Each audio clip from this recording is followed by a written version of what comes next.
Құрметті кеңес мүшелері, қонақтар, диссертациялық кеңестің негізгі жалпы мүшелерінің саны 24. Қазір қатысу парағындағы мәжілістік кеңеске қатысып отырғандар саны 19. Кеңес мүшесінің 5-еусі диссертациялық кеңеске 6-01-03-00 педагогика және психология мамандығы бойынша енгізілген ғылым докторлары. Дәлелді себептермен үш адам енді бұл мамандыққа қатысы жоқ, басқа адамдар келе алмай отыр, алыстағы жаңағы сапарға кетуіне байланысты. Қазақстан Республикасының білім және ғылым министрлігі білім және ғылым саласында бақылау комитетінің ережелеріне сәйкес диссертациялық кеңесті бастау үшін кворум толық. Докторанттық рецензенттер кеңес мәжілісіне қатысып отыр. Кеңес отырысын басайық деген ұсынысым бар. Қолдаған кеңес мүшелері дауыс берсеңіздер, қарсы қалыс жоқ. Онда бүгінгі күн тәртібінде 6-01-03-00 педагогика және психология мамандығы бойынша философия докторы PhD дәрежесін алуға дайындалған Ушатов Марат Әбдіқаламұлының педагогикалық жоғары оқу орындары студенттерінің лидерлік әлеуетін дамыту тақырыбындағы докторлық диссертациясының қорғауы. Күн тәртібін дауысқа салайық. Дауыс берулеріңізді сұраймын. Қарсы, қалыс, қолдайтындар. Бір ауыздан қолдап жатыр.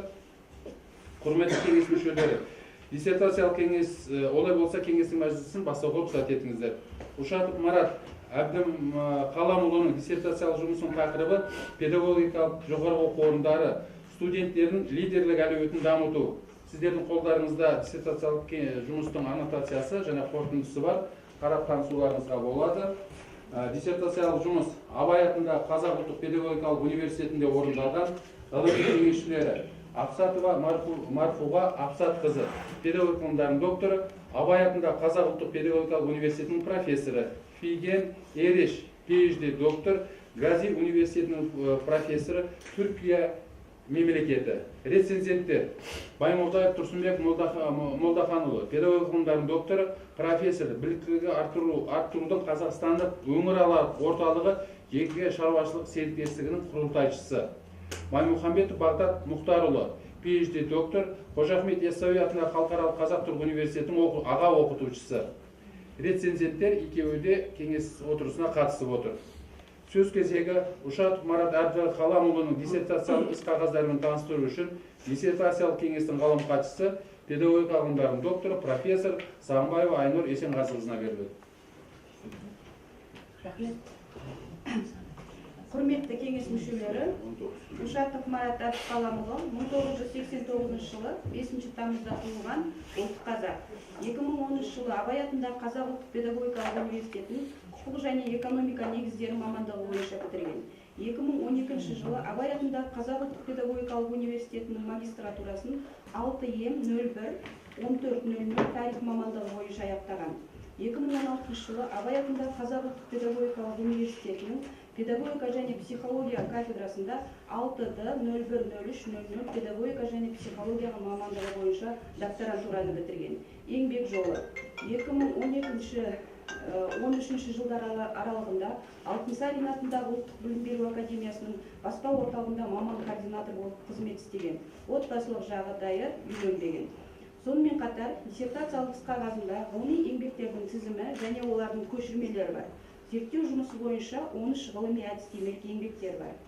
Іс қағаздарының ішінде мінездеме, жоғары білім туралы дипломның нотариалды куәландырылған көшірмесі, магистрлік дипломның нотариалды куәландырылған көшірмесі, олардың транскриптері мен докторантураның бағдарламасын толық игергендігі туралы транскрипт бар. Сонымен қатар диссертациялық жұмыс орындалған мекеменің Абай атындағы Қазақ ұлттық педагогикалық университетінің педагогика және психология кафедрасының 2016 жылдың 30 маусым айында өткен кеңейтілген мәжілісінің номер 12 хаттамасынан көшірме бар. Көшірмеде кафедра мәжілісінің төрайымы, педагогика ғылымдарының докторы, профессор Әбдіғапарова Ұлжанқызы Мүслімқызы және кафедра мәжілісінің хатшысы, педагогика ғылымдарының кандидаты, аға оқытушы Жүндібаев Атырасхан Нұрмахановнаның қолдары қойылып, Абай атындағы Қазақ ұлттық педагогикалық университетінің ғылыми ісі жөніндегі проректоры, физика-математика ғылымдарының докторы, профессор, Қазақстан Республикасы ұлттық ғылым академиясының корреспондент мүшесі Кос Владимир Николаевич бекіткен.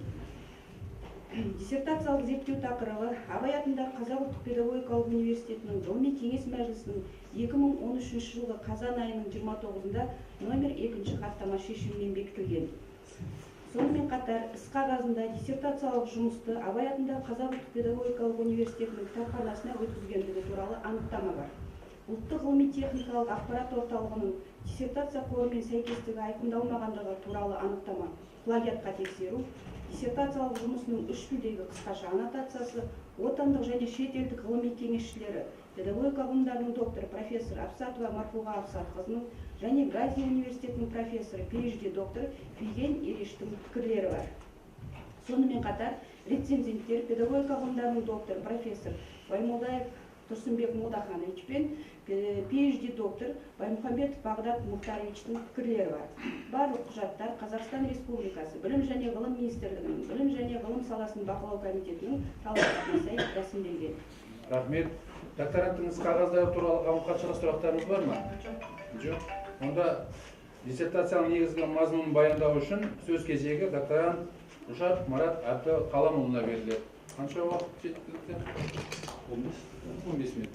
Рахмет. Құрметті төраға, құрметті кеңес мүшелері.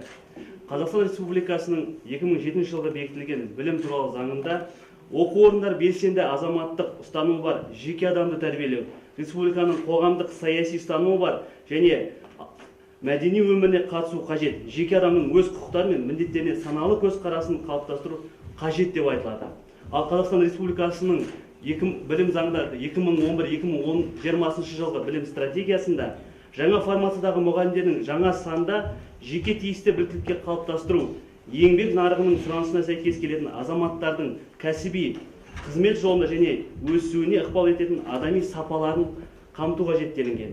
Ал Қазақстан Республикасының президентінің Қазақстан жолы 2050 бір мақсат, бір мүдде, бір болашақ атты жолдауында біздің болашаққа бара жолымыз қазақстандықтардың әлеуетін ашатын жаңа мүмкіндіктер жасауға байланысты 21 ғасырдағы дамыған ел дегеніміз белсенді, білімді және денсаулығы мықты азаматтар делінген.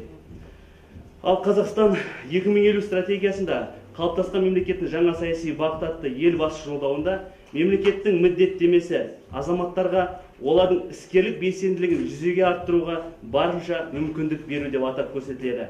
Жоғары оқу орны болашақ маманның кәсіби қызметінің алдағы шешім қабылдағыш жауапты, белсенді, бастамашыл болуын қамтамасыз ететін баспалдығы болғанымен, студенттердің лидерлік әлеуетін дамыту мәселесінің аз зерттелінуі ол біз аталған тақырыпты өзекті мәселеге айналдырып отыр. Жоғарыда қарастырып өткен жағдайлар студенттердің лидерлік әлеуетін дамыту мәселелерін тереңірек зерттеу қажеттілігін айқындайды. Алайда әртүрлі деңгейлерде келесідей қарама-қайшылықтар көрсетіледі. Бірінші ол қазіргі заман қоғамның лидерлік әлеуеті бар оқытушы талап ету мен лидерлік әлеуетінің педагогикалық білім беру үрдісіндегі дамуына бағытталған үлгісінің технология мен бағдарламаның жоқтығы. Екінші ол жоғары оқу орны педагогикалық үрдісін ұйымдастырудағы ғылыми білімдерінің болуы мен педагогикалық жоғары оқу орны студенттерінің лидерлік әлеуетін толыққанды зерттелінбеуі. Және үшінші, жоғары оқу орны студенттерінің лидерлік әлеуетін дамыту қажеттілігі және маңыздылығы. Бұл қарама-қайшылықтарды қарастыра келе, біз студенттердің лидерлік әлеуетін дамыту қажеттігіне байланысты тақырыбымызды педагогикалық жоғары оқу орны студенттердің лидерлік әлеуетін дамыту деп алып, аталған тақырыптың зерттеудің мақсаты мен міндеттерін айқындады. Біздің зерттеу жұмысымыздың мақсаты педагогикалық жоғары оқу орындары студенттерінің лидерлік әлеуетін дамытуды теориялық тұрғыда негіздеп, әдістемесін жасау және оның тиімділігін тәжірибелік экспериментте тексеру. Біз осы мақсатты жүзеге асыру үшін бірнеше міндеттер айқындадық. Бірінші міндетіміз студенттердің лидерлік әлеуетін дамытудың теориялық негіздемесін айқындау. Екінші, лидер әлеует ұғымдарына сипаттама бере отырып, студенттердің лидерлік әлеуеті ұғымының мән мағынасын ашу. Үшінші, педагогикалық жоғары оқу орындары студенттерінің лидерлік әлеуетін дамытудың моделін жасау, оның компоненттері, өлшемдері, көрсеткіштері мен деңгейлерін анықтау.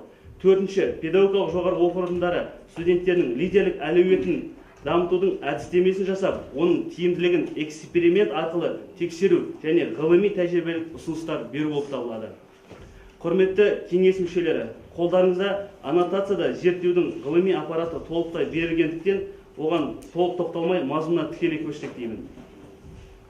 Яғни біздің зерттеу жұмысымызға байланысты зерттеудің бірінші міндетін шешуіне сәйкес, зерттеу жұмысы көрсеткенде лидерлік ұғымы әрі соған байланысты түрлі ұжымдар мен пікірлес батыс теорияларында шағын топ базасында көрсетіледі. Дегенмен лидерлік ұғымының құрылымы мен пайда болуы себептерін айқындау барысында туындаған әртүрлі пайымдаулар мен эволюциялық дамуына айрықша ықпал етеді. Сонымен қатар түркі ғалымдарының және қазақ ғалымдарының еңбектерінде де лидер ұғымына жақын мағынада басшы термин байланысты қарастырған көре кетеміз. Атап айтсақ, Әл-Фарабидің еңбектерінде ел басшысы түсінігіне тоқтала келіп, басшыда мұғалім сияқты жұрттың әрі ұстазы, әрі тәрбиешісі делінген. Ал Жүсіп Балсағұнның Құдатұғыр білік еңбегінде басшылардың әлеуметтік психологиялық ерекшеліктері, адамның жақсы жаман қасиеттері, ғылым мен білімнің маңызы туралы айтылған.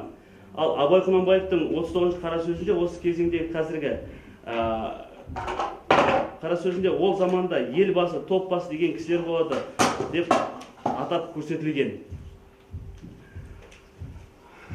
Ендігі кезекте біз лидерлікті түсіну жалпы қоғам менталитетін сонымен қатар заңдылықтың өзгеру мен адамның өзара қабылдануын айқындайтын теорияларды топқа бөлмей тұра біз бірінші осы лидерлікті зерттеген жалпы американ ғалымдарына тоқталып кетсем деймін. Олар Гальтон, Хомер Эвенс, Стоггель, Хартли, бұл шетелдік ғалымдардың еңбектерінде лидерлік мәселесі мұрагерліктің негізгі ретінде зерттеу бағытында қызмет атқарған. Және де Стоггельдің негізгі еңбегінің бірі ол жаңағы лидердің тұлғалық сипаттамалар теориясы, яғни адам лидер болып туылады деп тұжырымдайды. Ал Хартли өзінің еңбегінде лидер тұлғасының неліктен белгілі бір адам лидер болады, неліктен олар белгілі бір жағдаяттарда ғана өзін айқындайтын көрсеткен. Ал лидерлікті түсіну жалпы қоғам менталитетін айқындайды. Сонымен қатар заңдылықтардың өзгеру мен адамдардың өзара қабылдауын айқындайтын теорияларды 6 топқа бөліп қарастыруға болады. Олар біз еңбегімізде Омар Қожаеваның лидерлік теориясын, эволюциясын мысалға келтірдік. Ол жаңағы ұлы пайымдаулар, тұлғалық сипаттамалар теориясы, тәртіптік пайымдаулар, лидерліктің жағдайлық теориялары, ықпал ету пайымдауы, жағдайлық тұлғалық теориялар. Бұл теориялардың ерекшелігі лидерге қажетті тұлғалық қатынас орнатуға мүмкіндік беретін, лидердің тұлғалық қабілетін қарастыруда маңызды болып саналады. Бұл қабілеттерге интеллекттің эмоционалды аймағы ақыл, шыншылдық, жоғары моральдық, құндылық, батылдық адамдардың қарым қатынасын ынталандыра отырып, оларға биік құруға мүмкіндік беріп, әртүрлі жолдармен топтарға қолдау көрсетіп, жетілдіруге болады. Соңғы кезде ғалымдар назарын эмоционалды интеллект аймағына аударып келеді. Және де зерттеудің бірінші жұмысына сәйкес, зерттеудің екінші міндетіне сәйкес, біз ғалымдардың еңбектеріне лидерлік контентталу жасалды.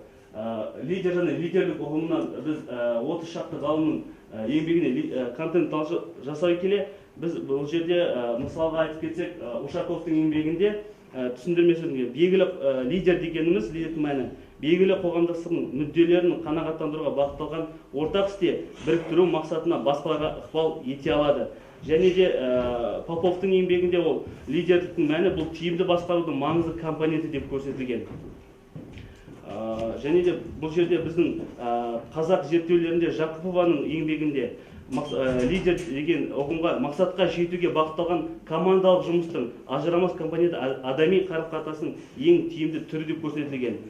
Сонымен жоғарыда кестені қорыта келе, лидер және лидерлік ұғымдарына ең негізгі ұйымдастырушылық және басқарушылық тән екенін білеміз.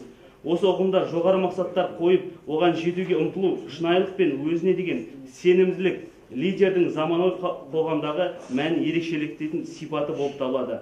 Біз жалпы лидерлікті қойылған ортақ мақсатқа жетуге ынталы және ортақ мақсатқа бағытталған адамдарға ықпал етуші үдерісі деп түсінеміз. Жалпы біз мұнда Қазақстанда лидерлік мәселесін зерттеуші жүргізген ғалымдарды алатын болсақ, біз лидердің әрқилы сан түрлі екенін жаңа атап өткен болдық. Сол себептен ол лидерліктің саяси ғылымда Есполов, әлеуметтік ғылымда Құпбаев, Рахымжановтар зерттесе, біздің педагогия және психология ғылымында лидерлікке өзін түйек сол лидерлікті зерттеуге үлесін қосқанда Жарықбаев, Намазбаева, Сангелбаев, Ерментаева және соңғы кезеңдерде лидерлікті зерттеген жас ғалымдардың бірі ол наконечный, ол жаңа әскери лидерлік зерттесе, Баймұхамедов студенттердің лидерлік сапасын зерттеген болатын. Зерттеуші Емельяновтың барлық жағдайларда кездесетін заңдылықтарда ол лидердің топтығына бөлген. Ол жаңағы лидер жаңағы қызметтеріне қай кезде қандай қызмет атқарғанын анықтаған. Яғни лидер ол әкімшілік өкілі, лидер жоспарлаушы, лидер саясаткер, лидер сарапшы, лидер ынталандырушы дегенді алатын болсақ, біз ішінде бір-екеуіне тоқталсақ, жаңағы лидер саясаткер ол бір топтың іс-әрекет бағыты мен мақсатын белгілейді. Ал сарапшы көбінесе лидер сарапшы ол көбінесе білікті маман немесе сенімді ақпарат көзі қызметін атқарады. Ғылыми басылымдарға әлеумет ұғымының да контент талдауын 1935-2015 жылдар аралығындағын құрастырдық. Яғни бұл жерде де біз 30 шақты еңбекті қарастырып, бұл ғалымдардың әлеуетке берген негізгі анықтамалар мен ой пікірлерін жинастырдық. Еңбектеріндегі қандай әлеует деген ұғымның мағынасын аштық. Яғни бұл жерде біз айта кетсек, Ушаковтың әлеует қандай да бір дүниені жүргізуге, сүйемелдеуге, сақтауға қажетті құрал шарттар жиынтығын көрсеттік. Көрсетсе, соңына қарай жүрсен, соңына қарай. Қазақ зерттеулерінде бізде Оразалиев, Талалаев, Ермұхамедовтердің зерттеулерінде қарастырдық. Оның ішінде әлеует Ермұхамедовтің жаңағы түсінігінде әлеует жекеленген тұлға, қоғам, мемлекеттің белгілі бір саладағы мүмкіндіктерді көрсетсе, ал Талалаев әлеует бұл адамның тұтынатын азық-түлік энергиясын пайдалану деп көрсетіледі.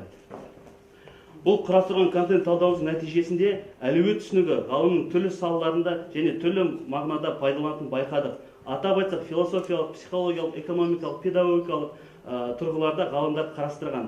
Сонымен біз әлеует ұғымының ғылымда жан-жақты зерттелгенін байқадық. Мысалға, шығарма келетін болсақ, мына жерде әлеуметтің төрт түрі.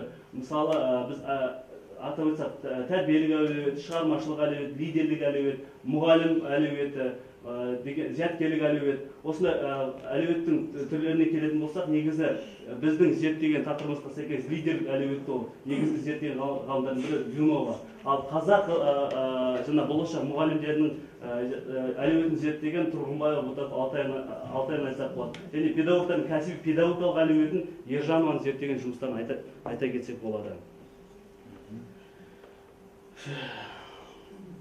Студенттерге лидерлік әлеует дамуы лидер болып қажеттілігі таңдаған кезде қалыптасады. Олар тұлғаның құндылығы бағдарына негізделеді. Сәйкесінше психолог білім мазмұны осыған бағытталу керек. Тек интеллектуалды емес, және қоғамдық іс-әрекетте жетістікке жету ұстанымы лидерлік қызметтерді, орнымен мотивациясын тудыртады. Яғни біз жаңағы лидерлік әлеуеттің негізгі құрылымын көрсеттік. Бұл жерде лидерлік әлеуеттің негізгі құрылымдары ұжымда жұмысты бөле білуі, тірек міндеттерін көре білуі, кәсіби мәселелердің жүйесі көрінісі, тұлғалық жеқалық кәсіби салаларды атап өтсек болады. Лидерлік әлеует бұл жүйелі интерактивті тұлғалық құрылым, бұл интеллектуалды, мотивациялық, эмоционалды кәсіби құндылықтар сапаларының жиынтығын көрсетеді. Лидерлік әлеует ұғымын зерттеген ғалымдарға келсек, бұл жерде біз негізгі өзіміз сүйенген жаңа Юнованың лидерлік әлеует, бұл алынған көмексіз ұйымдастыру тәжірибені халықтан тыс педагогикалық жағдайларды шешуде кәсібилікпен орындай алу мүмкіндігі және оқушы ұжымының барлық мүшелерін үздіксіз тұлғалық өсуін қамтамасыз ету режимі деп атап көрсетеді. Және Ивановға тоқтатып келсек, ол студенттердің лидерлік әлеует диссертациясында аталмыш объективті жағдайларда лидерлік қасиеттерді табысты түрде тануды және оның қабілеттері мен ресурстарын мүмкіндіктерін дамытушы жүйе ретінде анықтаған. Енді біз осы жоғарыда аталған ғалымдардың зерттеулерін жаңағы теориялық негіздемелерін қорыта келе, біздің ойымызша студенттердің лидерлік әлеуеті ол кәсіби және тұлғалық сапалар жиынтығымен сипатталатын басқару саласындағы әмбебап құралдармен меңгерген ізбасарларының өзін-өзі бекіту мен командалық жұмысқа барынша дайындық деңгейін қамтамасыз ететін іргетасы деп көрсеттік. Ал енді кезекте біз зерттеудің 3-ші міндетіне сәйкес біз педагогикалық жоғары оқу орны студенттерінің лидерлік әлеуетін дамытудың моделін жасауымыз қажет. Сол себепті біз ең алдымен модельдеу ұғымын ашуды жөн көрдік. Ең алдымен студенттердің лидерлік әлеуетін дамытудың қағидаларына тоқталдық.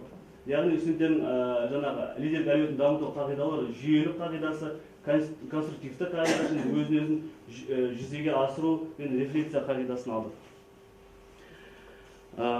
Біз келесі осы зерттеу жұмысында біз өзіміздің жаңағы моделімізді ашып көрсеттік. Яғни бізде жасалған модель бізде қоғамның әлеуметтік тапсырысы, заманауи педагогтар қойылатын талаптар және мемлекеттік жалпыға міндетті білім стандарты педагог мамандықтар тарапынан басталса, бізде 4 блоктан тұрады. Ол біріншісі мақсаттық блок, әдіснамалық блок, мазмұндық блок, нәтижелік блок болып табылады. Біздің негізгі мақсаты педагогикалық жоғары оқу студенттерінің лидерлік әлеуетін дамыту. Міндеттемемізді көрсеткендей лидерлік теориялық аспектілерін білуге, мәні түрі, жаңағы төзімдік тәсілдерін дамыту, диагностика әдістері не бұл және кәсіби қызметке қажетті лидерлік қасиеттерді талдау болды. Біздің негізі қолданған әдіснамалық блокта әдіснамалық амалдар бұл жүйелік амал, тұлғалық амал, іс-әрекеттік амал, акмеологиялық, аксиологиялық амалдар, синергетикалық және рефлексиялық амалдарды алсақ, негізі қолданған қағидалар ол жүйелік қағидасы, конструктивті өзара әріптесу қағидасы, өзін-өзі жүзеге асыру мен рефлексиялық қағидасы. Ал мазмұндық блокта біз лидерлік элективті курсына көрсеттік және олардың қандай формада өткізгені, тренингтер, байқаулар, пікірталастар және де біздің негізі қолданған әдістер ой қозғау, ойын, пікірлесу, еркін жазу сияқты алсақ, ал нәтижелік біз соңғы блогымызда мотивациялық және танымдық компонент, іс-әрекеттік компоненттердің деңгейлерін анықтадық, яғни ол орташа, төмен, жоғары. Біз нәтижеміз бойынша кәсіби және тұлғалық сапалар жиынтығын сипатталу басқару саласындағы білім, біліктер жүйесі және әмбе құралдарын меңгерген ізбасардың өзін бекіту мен командалық жұмысқа барынша дайын, яғни өзіміздің жаңағы айтып өткен қағидамызды қорытындылап шығардық. Студенттің лидерлік әлеуетін дамытудың компоненттері мен өлшемдік көрсеткіштеріне тоқталып кетсем деймін. Бұл жерде біз студенттердің лидерлік негізі компоненттері, яғни мотивациялық, танымдық, іс-әрекеттік деп алсақ, негізгі өлшемдері ол студенттердің топ ішіндегі лидер болуға бағытталуы, студенттердің лидерлік әлеует танымдық компоненті, студенттердің лидерлік әлеует туралы білімдер жүйесін меңгеру, іс-әрекеттік компонентте студенттердің лидерлік әлеуетті дамытудың тиімді жолдарын шынайы әрекетте қолдана білуін алсақ, төмендегі өлшемдерге жеттік, яғни мотивациялық компонентте табысты бәсекелестікке ұмтылу, яғни мотивациялық қызығу, талпыну деген салса, танымдық компонентте ол соған жаңа еңбек нарығында лидерлік әлеуеті жоғары деңгейде дамыған, педагог маманның сұранысқа ие болғандығын білу, түсіну, лидерлік әлеует ұғымдарын түсіне бастау. Ал іс-әрекетте осы екі компонент алған жаңағы білім жетістіктерін оны өмірде іс-әрекетте қолдана білу деп білеміз. Біздің пікірімізше, енді біз сонда экспериментке көшейік.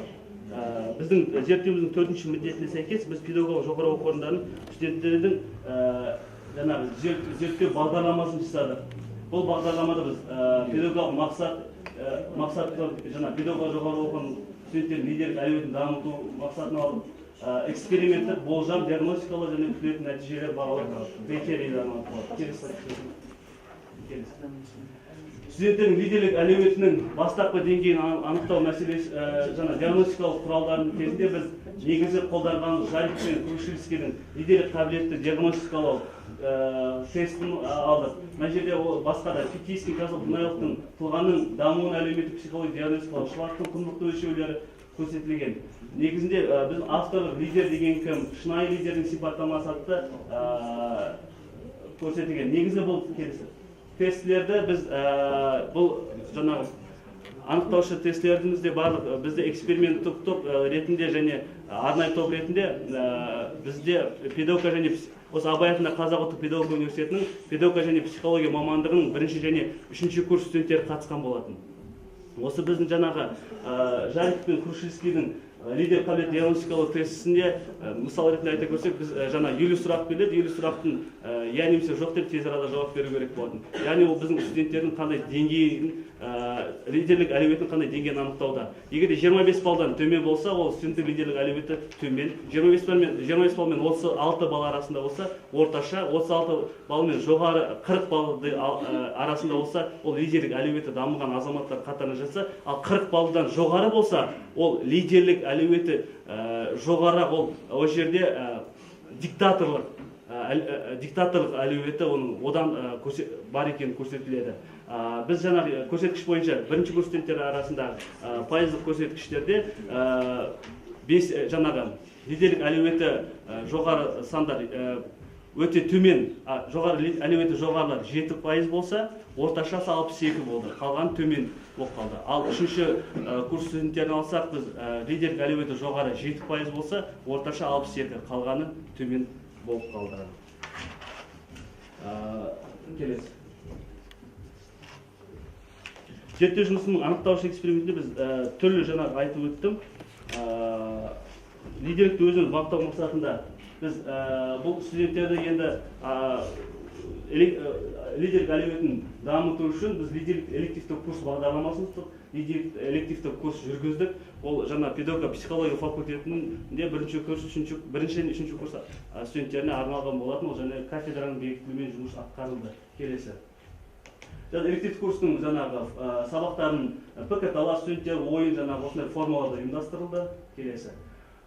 Және де біз осы эксперимент жұмыс кезінде біз қосымша көшбасшылар клубы жұмыс жасады. Ол басында факультет деңгейінде, жаңағы факультет студенттерінің ғана қатысуымен болса, кейіннен университет деңгейінде тәрбие басқармасы жастар ішіндегі комитеттің қатысуымен жастар ішіндегі комитет төрағасының осы студенттер көшбасшылар клубының жоспарын, бағдарламасын бекітіп, ол арнайы жаңағы осы клубпен жұмыс жасалынды. Яғни арнайы университеттің сайтында жастар ішіндегі комитеттің құрамында арнайы көшбасшылар клубы парақшасы жұмыс жасалды және жасалынды. Келесі. Мен парақша туралы айттым. Келесі. Ал студенттің лидерлік жаңа деңгейінің біз соңына келе біз қайтадан жаңағы өзіміз жүргізген тесттерге сәйкес біздің жаңағы элективті курстар деген көшбасшылар клубының жұмысынан кейін тағы да студенттерімізден қайта жаңағы тесттерді қайта алдық. Сол кезеңде біз мотивациялық компонент бойынша біздің студенттеріміздің жаңағы жоғары деңгейі 7%-дан 16-7%-ға, 62%, орташа деңгей 62%-дан 66-7%-ға, ал төмен деңгей 16-дан 6%-ға деңгей. Ол жаңағы бақылау тобында, ал эксперименттік тобымызда біздің жоғарғы лидерлік әлеуеті дамыған студенттер саны 7%-дан 18-ден 75%-ға дейін, орташа жаңағы лидерлік әлеуеті дамыған студенттер сәл төменде бұл 56-та 25%-ға дейін, ал төмен 25%-ға дейін көтерілді. Келесі. Студенттік лидерлік дамытудың жаңағы танымдық компоненті бойынша бақылау тобында бізде студенттердің тағы да осы көрсеткіштердің өскенін көріп отырмыз. Келесі. Ал біздің іс-әрекеттік компоненттерде де, яғни біздің студенттердің осы білімді өздеріне жаңағы лидерлікке деген ұмтылыстарын белгілі бір іс-әрекеттермен көрсете басталды, және олардың белгілі бір топтар, кішігірім топтарда басқара үйренуі, ол біздің іс-әрекеттік компонентімізде осы динамикадан көресіздер, айқындаушыға қарағанда қазіргі сәтте ол жоғары, соңында жоғары екені көрсетілді. Және де біз ең алдымен мемлекеттік жалпыға білім беру стандартында бүгінде білім алушы ертең педагог маманына қойылатын талаптарды қарастыруды жөн көрді. Яғни педагогика және психология мамандығы үшін жоғары білім берудің мемлекеттік жалпыға міндетті стандарты 23 тамыз 2012 жыл Қазақстан Республикасы үкімінің қаулысымен бекітілген болатын. Және де біз осы жұмыстардың қорыта келе біз тұжырымдамаларды ұсындық. Яғни тұжырымдамаларға сәйкес бірінші педагог жоғары оқу орнында студенттердің лидерлік әлеуетін дамыту мынандай әдіснамалық амалдар негізінде жүзеге асыру керек. Бұл жаңағы біз атап өткен тұлғалық амал, іс-әрекеттік амал, жүйелік, аксиологиялық, ахмеологиялық, синергетикалық және рефлексиялық. Екінші, жоғарыда көрсетілген әдіснамалық амалдар негізінде біз студенттердің лидерлік әлеуетін дамытуды төмендегі қағидаларға сүйеніп мынандай өзіне жетілдіруге бағыттау, конструктивті өзара әрекеттесу, бейімділік, икемділік деген секілді зерттеу барысында әлеует лидерлік ұғымдарының контент талдау жасалды. Және де төртінші диссертациялық зерттеу барысында педагог жоғары оқу орындары студенттердің лидерлік әлеуетін дамытудың моделі жасалынды, әдіснамасы жасалынды, формалар жаңа модель көрсетілді. Және бесінші педагог жоғары оқу орны студенттерінің лидерлік әлеуетін дамытудың әдістемесін дайындап, лидерлік элективті курс, жаңа арнайы курс, көшбасшылар клубы жұмыстады, электрондық парақшамыз жұмыс жасалынды. Енді осы жұмыстардың бәрін қорытай келе, бізде төмендегідей ұсыныстарымыз бар. Бірінші ол педагог жоғарғы оқу орнының оқу жоспарына талдау компоненті ретінде біз құрастырған лидерлік атты элективті арнайы курсты сонымен қатар зерттеу барысында жинақталған материалдарды пән мазмұнына енгізу. Екінші, жоғарғы оқу орны институт көлемінде студенттердің лидерлік әлеуетін дамыту мәселесі төңірегінде оқытушыларға арналған семинарлар мен әдістемелер циклін ұйымдастыру. Және үшінші, сонымен қатар зерттеу нәтижесінде ретінде баспадан шыққан жоғары оқу орны студенттерінің лидерлік әлеуетін дамытудың ғылыми теориялық негіздері атты авторлық оқу әдістемелер құралды жоғары оқу орнының біртұтас үрдісіне пайдалануға ұсыныс білдіреміз. Зейін қойып тыңдағандарыңызға рахмет. Рахмет үлкен. Докторант Ушатов Марат Әбдіқаламұлына сұрақты ауызша және жазбаша түрде берулеріңізге болады. Кімде қандай сұрақтар бар, кеңес мүшелері? Сұрақ беріңіздер. Профессор Әзел Бақызы Жұмабаева, кеңес мүшесі. Марат Әбдіқаламұлы, бірінші сұрағымызды, сіздің зерттеу еңбегіңіз бойынша барлық білімгерлердің осы лидерлік әлеуетін дамыту міндетті ме, әлде белгілі бір топқа ма? Екінші сұрағым, сіздің көшбасшы клубыңызда лидерлік әлеуеті басым білімгерлер қатыса ма, әлде барлық студенттер қатыса ала ма? Бірінші сұрақ бойынша біздің негізгі зерттеу нысанымыз ол педагог жоғары оқу орны болды. Біз басқа да жоғары оқу орындарын алмауымыз себебіміз өзіміз осы педагог жоғары оқу орнынан жұмыс атқарып осы жерде бітіргендіктен біріншіден. Екіншіден ол педагогикалық жоғары оқу орнында оқыған студент, яғни бітірген студент, болашақ мұғалім, болашақ ұстаз. Ол басқа да жоғары оқу орнынан өзінің лидерлік әлеует деңгейін жеткізе алады. Болашақта біз әзірге тек педагогикалық жоғары оқу орнын зерттедік. Болашақта техникалық, экономикалық жоғары оқу орнында студенттердің лидерлік әлеуетін дамытуды, зерттеуді жоспарда бар. Екінші сұрақ көшбасшылар клубына байланысты. Ол жерге тек міндетті бір белсенді жастар жиналу емес, ол жерге мен осы көшбасшылар клубының мүшесі болайыншы деген барша азаматтар келе алады. Және олардың лидерлік әлеуетіне ең бастысы біз айтып отқандай бірінші көрсеткіш оларда мотивациялық компонент, яғни олардың өздерінің қызығушылық танытуы, лидер болуға ұмтылуы. Ол келгеннен кейін біз жаңағы танымдық компоненттер арқылы оны біз түрлі белгілі бір лидерлермен кездестіру болмаса жаңағы семинар тренингтер жүргізу арқылы оның жаңа лидерлігін арттыруға атсалысамыз.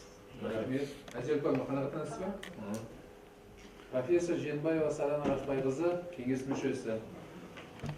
Марат Әбдіқаламұлы, бірінші сұрағым, сіздің осы тақырыпты алуға не себеп болды, өйткені осы өзгеден қойылған жұмыстар баршылық болды. Екіншіден, сіздің жұмысыңызда көптеген ғалымдар айтқан әуелгі лидерлікті өзіңізден бастаңыз деп. Сол өзіңіз зерттеп көрдіңіз бе? Осы лидерлікке өзіңіз сәйкес келесіз бе? Екінші.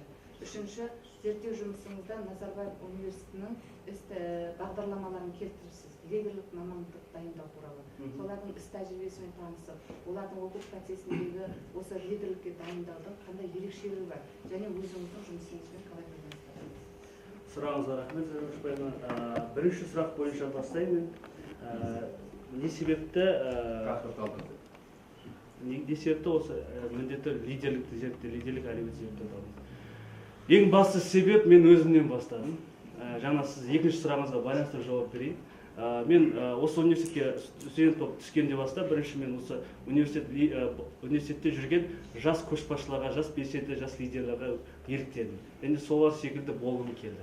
Және де мен осы университетте белсенді студент тарапынан бастап, ұлағат жастар клубын басқардым, және университет деңгейінде жастар жөніндегі комитет, яғни жас белсенділердің басын біріктіретін ұйым басқардым. Және республика бойынша жастар қанатының Алматы қалалық филиалы төрағасы басқардым. Республикалық жас ел жастар ұйымының республикалық төраға орынбасары болып та жұмыс атқардым.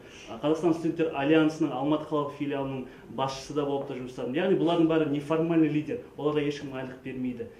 Сол себептен мен осы лидерлік мәселесі, жастардағы қазіргі таңдағы лидерлік әлеуеттің төмендеуі, және лидерлікке ұмтылу қабілеті, және потенциал әлеуеті мені өте қатты қызықтырды. Сол себептен біз жаңағы осы негізге алдық. Осы тақырыпты зерттеуге негізге алдық. Екінші көптеген жаңағы лидер тақырыбы зерттелген дейсіз, және оны неге осы өзіңнен баста деген сияқты ғалымдар көрсетілген дейсіз. Негізі жалпы Стогельдің еңбегінде адам лидер болып туылады дейді. Ол адам лидер болып туылу ішкі потенциалына, ішкі әлеуетіне байланысты. Кез келген адам өмірге келісімен оның жаңағы лидер екеніміз анықтау мүмкін емес. Ол ішінде бір әлеует ішінде жатады. Ол ішкі әлеует дегеніміз яғни ішкі күш қой.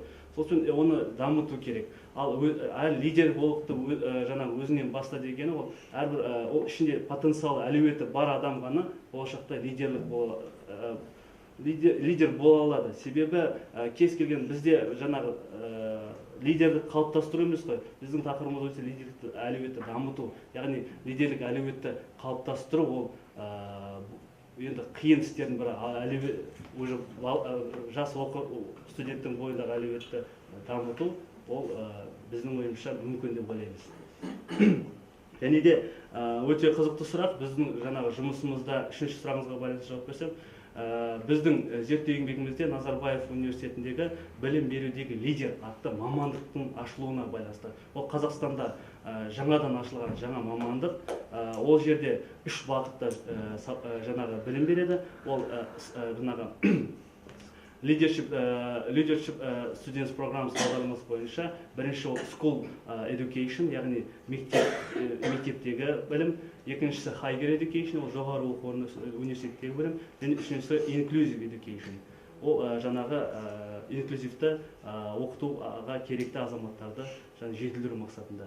Бұл мәселелердің барлығы біздің зерттеу жұмысымызда қамтылған және көрсетілген деп есептейміз. Қайран Ағашбайқызы, қанағатасыз ба? Тағы қандай сұрақтарыңыз бар? Профессор Саев Амангелді, кеңес мүшесі. Марат Әбдіқаланұлы, сіздің жаңағы менің алдымда профессордың сауалына байланысты жауабыңыз көңілге шығып отыр. Менде мындай сұрақ бар. Лидер көшбасшы дейсіз. Не былай айту керек шығар. Өйткені лидер деген қазақтың сөзіне енген термин ретінде тұр ғой. Бірінші сұрақ. Екінші сұрақ. Лидер мен дарындылықты салыстырдыңыз ба? Екеуінің арасында бір қандай да етене байланыс бар ма екен? Үшінші сұрақ. Рухани қабілетке байланысты ма осы лидерлік? Соны зерттедіңіз ба? Рахмет. Сұрағыңызға рахмет. Екеуінің көшбасшы, екеуінің айырмашылығы.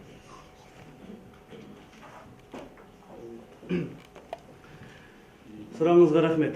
Біріншіден, лидер және көшбасшы деп біз неге лидер деп алу себебіміз? Бізде қазақ тілінде көшбасшы деп осы еңбекті зерттеген, лидерлікті зерттеген ғалымдардың тапшылығы. Яғни бізде қазіргі таңда қазақ тілінде зерттеген ғалым ол Баймұхамедов Бағдат Мұхтарұлы болып табылады. Негізінде осы лидерліктің қазіргі кезеңде қазақ тілінде жазған. Біз оны көшбасшы деп оны зерттейтін болсақ, көптеген еңбектерде біз көп жаңағы не деп айтсам болады, баррикада болып қазақшасы.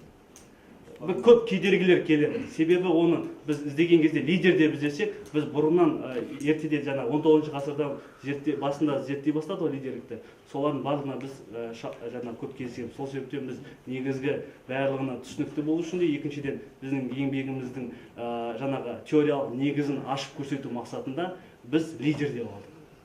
Негізінде лидер, көшбасшы терминдері қазіргі таңда бір деп айтылады. Екінші сұрағыңызға байланысты, лидер мен дарындылық дейді. Жалпы біздің ойымызша лидер ол дарындылықтың бір компонент десек те болады. Яғни ол дарынды азаматтың бойындағы бір жаңа компоненттік деп көрсетілуге де болады. Дарынды азамат ол лидер да болады. Мысалы, оны былай лидердің түрлерінен де көрсетсек болады. Яғни спорттан дарынды азамат ол спорт лидері. Яғни музыкадан дарынды азамат ол музыканың лидері. Өнер саласындағы лидер.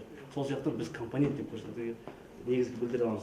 Ал лидер мен рухани компоненттің қара қатыналсақ, біз жаңағы лидердің үш түрін негізі қарастырдық. Оның жаңағы мазмұндық қызметіне сәйкес, үш қызметіне сәйкес, мазмұндық қызметіне сәйкес лидер ол рухани көсем деп көрсетуге болады. Руханиятпен байланыстырса. Яғни оның біздегі тек дін саласы емес, жалпы ораторлық жаңағы бойында қасиеттері бар азаматтар рухани көсем дегісек те болады. Яғни ішкі дүниесі, жан дүниесі білімге бай, оларды біз де лидер деп көрсете аламыз. Әбеке қалай қанағаттанасыз ба? Тағы да сұрақ беріңіздер. Сізге қандай сұрақ? Аманова? Абаева, кешіріңіздер. Абаева Әлия Әскербекқызы, Әлия кеңес мүшесі. Сәлеметсіз, кешіріңіз. Сіздерде төртінші міндетіңіз негізі студенттердің лидерлік әлеуетін дамытудың әдістемесін жасап, оның тиімділігін эксперимент арқылы тексеру деп қойыпсыз. Яғни осы әдістемесін жүзеге асыруда сіз бір қағидаларды өзіңіз ұсындыңыз ба, ұстандыңыз ба? Болса қандай екен? Біз жаңа атап көрсеткенбіз, негізгі үш қағидамызда жүре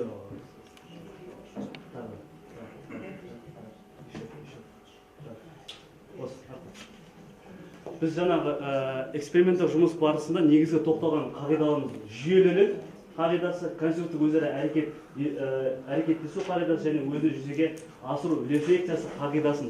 Осы үш қағида негізге ұстандық. Сол себептен біз өзіміздің эксперименттік жұмыс барысында қорытындымызды алған кезде біз жаңағы үш мотивациялық компонентімізді ашып көрсеттік. Осы қағидалардың қорытындысына байланысты. Ол жаңа біз айтып өткендей мотивациялық, танымдық және іс-әрекет компоненттерін ашып көрсеттік және олардың өлшем көрсеткіштерін жаңа түсіндіріп өткен болатын. Жақсы, рахмет. Тағы кімге қандай сұрақ бар? Сәуле, Мұхамеджанова Сәуле, кеңес мүшесі. Бірінші сұрағым, сіз студенттердің лидерлік әлеуетін дамытудың анықтамасын бердіңіз. Сол анықтаманы қандай ғалымдардың еңбектеріне сүйене отырып беріп отырсыз? Бірінші. Екінші, лидер бұл табиғи қабілетті әлде біртіндеп пайда болатын қабілетті. Осыны ажыратып берсеңіз. Рахмет сұрағыңызға. Мен екінші сұрақтан бастайыншы, өзім жаныма жақын болдым. Жаңағы лидер табиғи компонентті әлде ол өмірде жүрек қалыптаса ма? Яғни ол кез келген туылған адамның ішінде бір әлеует болады. Ол лидерлік әлеует болса, яғни оны жүрекеле қалыптастыруға болады. Ал лидерлік әлеует болмаса, ол ешқашанда ол адамды лидер болып қалыптастыру мүмкін емес десе болады. Белгілі бір топтың ішінде белсенді адам өзін көрсетеді. Үндемейтін адам оны қанша нұқсаңыз да, ол дәл солай өзінің салмақты күйін сақтап қала береді. Екінші сұрағыңызға байланысты, лидерлік әлеуетін негізгі зерттеген ғалымдар біз жаңа көрсеттік. Иванова, негізгі Вюнова, осы ғалымдардың негізгі зерттеген берген ұғымдарын қорытылай келе біз біздің ойымызша жаңа студенттердің лидерлік әлеуеті ол кәсіби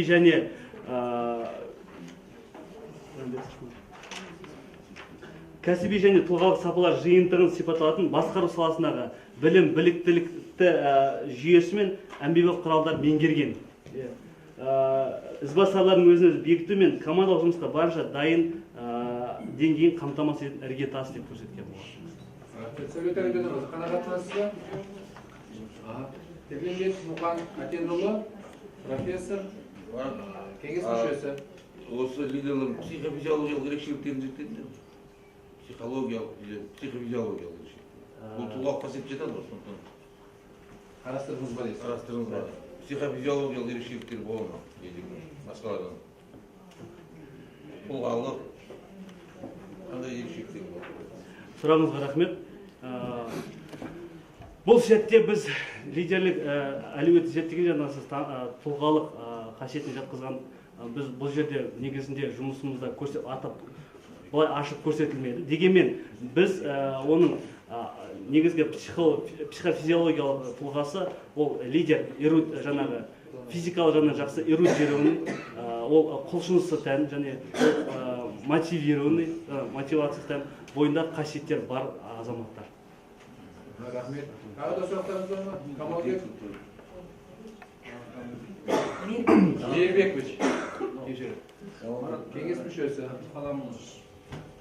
Бірінші сұрағым, зерттеу тақырыбымыз педагога жоғары оқу орындары студенттің лидерлік әлеуетін дамыту дейді. Осы зерттеу базасы қай жоғары оқу орындарында өтті? Екінші, қай мамандықтарды өткіздіңіз?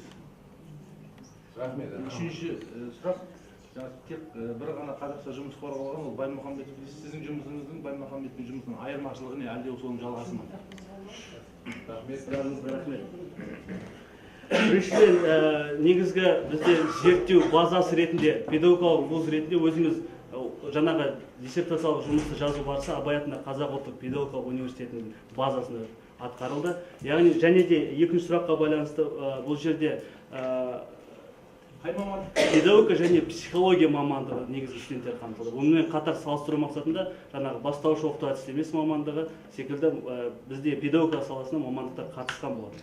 Дегенмен біз ең негізгі бақылау тобымызда, эксперимент тобымызда педагогика және психология мамандықтарын қамтыған болатын. Ал үшінші сұрағыңызға келетін болсақ, жаңа қазақ тілінде қорғалған Баймұхамбет Бағдат Мұхтарұлының еңбегінде негізгі зерттелген мәселе ол жерде студенттердің лидерлік сапасы, ал бізде лидерлік әлеуеті. Яғни біздің одан ерекшеленетініміз бізде жаңағы өз бөлек әдіснамамызда біздің жаңа жеткен жетістігіміз жаңалықтарымыз деп білемін. Тағы да сұрақтарыңыз бар ма? Жеткілікті да. Сұрақ жоқ болса, онда рахмет сізге, докторант Марат Әбдіқаламұлы, отырыңыз. Сөз кезегі ғылыми кеңесшісі, педагог ғылымдарының докторы, профессор Абсатова Марфуға Абсатқызына беріледі. Құрметті кеңес төрағасы, құрметті кеңес мүшелері, енді кеңесшінің ресми түрдегі пікірі құжаттардың ішінде болғандықтан, докторант Марат Әбдіқаламұлының өзінің тұлғалық, сапалық қасиеттеріне аз ғана тоқталуды жөн көрдім. Жалпы бұл Маратпенен біз тек қана докторантура көлемінде кездескен жоқпыз. Ең алғашқы кездесуіміз осы бакалавриатта білім алып жүрген кезде мен педагогикалық пәндерден сабақ берген 3-ші курста. Сол жерде осы тақырыптың төңірегінде тағы бір қиыншылығымыз болғаны, Марат енді өзі айтып кеткенде, осы Абай атындағы Қазақ ұлттық университетінде жастар комитетінің төрағасы болып белсенді лидер болып жүр. Енді сабақтан 1-2 мәрте қалып, кішкене арамызда түсініспеушіліктер болған. Сол кезде мен ойлаған том, жалпы белсендік жұмысты ең бірінші жолға қойып, кішкене білім алуды қолға алу керек деп Марат Әбдіқаламұлыменен кішкене пікіріміз қарсы болып еді, пікіріміз қарсы болған. Ал енді бүгінгі таңда мынау докторантурада зерттеу тақырыбымызға қатысты сол кездегі Марат Әбдіқаламұлының лидер болып өзін көрсеткені, сол жердегі өзінің жалпы командада жұмыс жасай білуін көрсете білуі, ол сол кездегі студенттік кезеңдегі жастарменен жұмыс жасау барысында көрінгендігі қазір бізге өте үлкен пайдасын тигізді, құнды болды. Сол себептен бүгінгі зерттеу тақырыбымызды таңдағанда Мараттың жалпы өзінің тәжірибесіменен байланысты алдық, өзінің қызығушылығы болғандықтан кейін, өзінің жалпы нақты тәжірибелі маман болғандықтан кейін осы тақырыпты зерттеп алдық. Енді жалпы зерттеу барысында мен өзімнің кеңесші ретінде байқағаным, жалпы Мараттың тек қана білімі, тек қана өзінің жаңа кәсіби маман екеніне қарамастан, сонымен бірге жалпы зерттеушілік мәдениетінің қалыптасқаны бойында барлығы. Сонымен қатар жалпы бүгінгі таңда ең керекті өзі зерттеуіне сәйкес біз бүгінгі таңда біздің қоғамның талабына сай жалпы белсенді, бәсекелеске қабілетті, құзыретті деген сапалар өзінің бойында бар екендігін айтып кетуге болады. Енді жалпы жаңа өзінің сөз барысында жалпы қаншалықты зерттеу жұмысын меңгергендігі, қаншалықты тәжірибеде эксперименттен өткізгендігін өздеріңіз байқадыңыздар деп ойлаймын. Сол себепті жалпы құрметті кеңес мүшелерін сіздерді бүгінгі біздің жұмысымызды қолдауларыңызды сұраймыз және жұмысымызға қызығушылық танытып жақсы мазмұнды сұрақтар қойғандарыңызға үлкен алғысымызды білдіреміз. Жақсы, рахмет. Сөз кезегі енді ғылыми жаңағы рецензенттер ғой. Сөз кезегі шетелдік кеңесшісі, Гази университетінің профессоры, PhD доктор Фиген Эрештің пікірмен таныстыру үшін қалам хат шыға беріледі. Алдымен шетелдікті таныстырып шықсын. Ол кісі мынандай пікір білдірген екен. Соңғы жылдары жоғарғы оқу орындары түлектерінің әлеуеті мәселесіне қызығушылық арта түсуде. Жастардың көшбасшылық әлеуетін дамыту, атап айтқанда тікелей жоғарғы оқу орнында оқу үдерісінде көшбасшыны тәрбиелеу мәселесі жеткілікті түрде пысықталмаған. Сондықтан да көшбасшылық әлеуетті қалыптастыру біршама басымдық бағыт бола бастауда. Білім беру жүйесін қолдана отырып, оқу кезеңінде көшбасшылық әлеуетті қалыптастыруға болады. Бұл тақырыпты зерделеу өте маңызды. Себебі көшбасшылық әлеует тұлғаның әлеуметтену, адамның сыртқы ортаға бейімделу құралдарының бірі болып табылады. Сондай-ақ тұлғаның дамуына, адамның көшбасшы ретінде кәсіби және моральды өсуіне көмектеседі. Тиісінше бұл жұмыстың өзектілігі студенттердің көшбасшылық әлеуетін қалыптастыруда басқарушылық білім құндылығын көрсетуге тырысуға саяды. Осы арқылы студенттердің көшбасшы позицияларында болашақ табыстар үшін көшбасшылық қабілеттерін дамытуда көмек көрсетуге дайындаудың басқа бағыттарына қарағанда басымдыққа ие екендігін дәлелдеу болып табылады. Бұл айқындамалар бойынша Ушатовтың жұмысы өзекті болып табылады және заманауи қоғамның талаптарына жауап беретін мәселелерді шешуге бағытталған. Диссертациялық зерттеуден алынған ғылыми нәтижелері ішкі біртұтастықпен және логикалық өзара байланыстылықпен сипатталады. Диссертация құрылымы, материалдың орналасуы, жүргізілген зерттеу нәтижелері бойынша қорытындылар, автордың мәселені және мақсатқа қол жеткізу бойынша қойылған міндеттерді шешу жолдарын тұтас түсінуін дәлелдейді.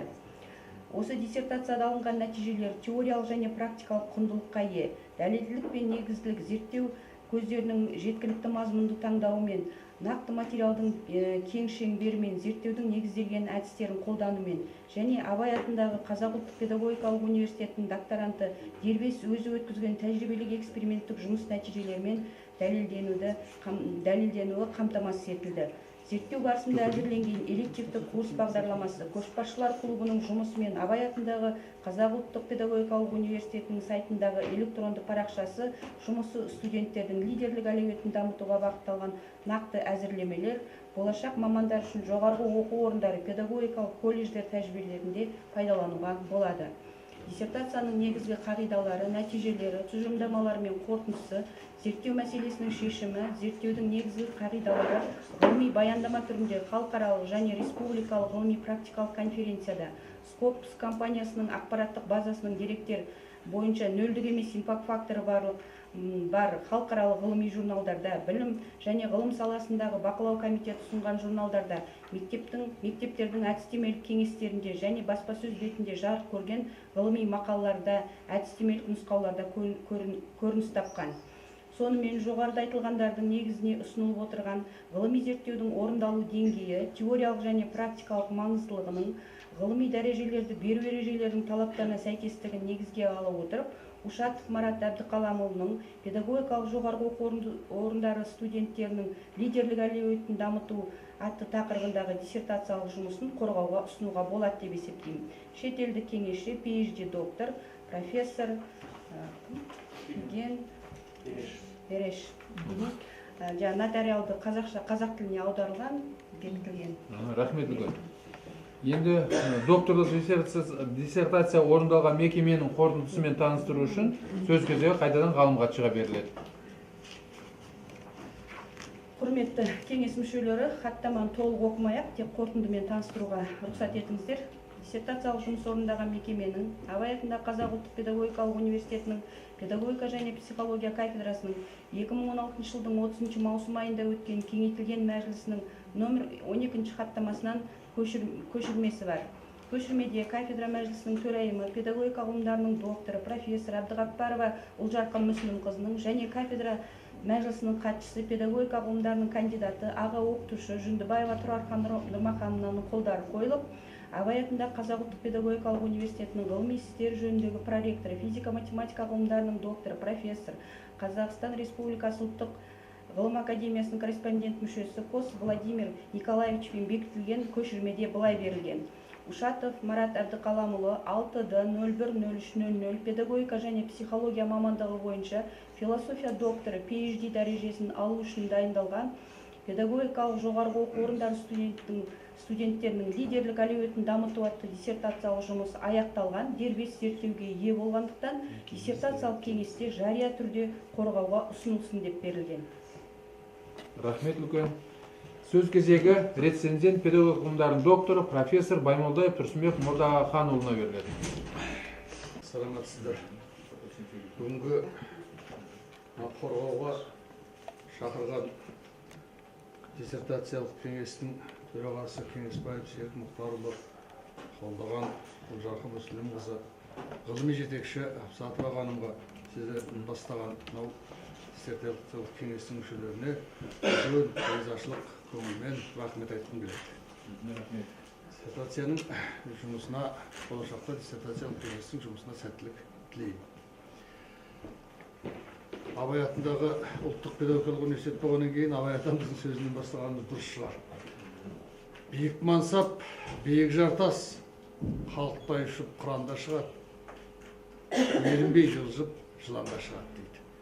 Мына Марат Әбдіқалымұлы бір әдемі жақсы тақырып алған екенсің, биік жартас, оған әдемі жақсы шығудың жолын жасаған екенсің.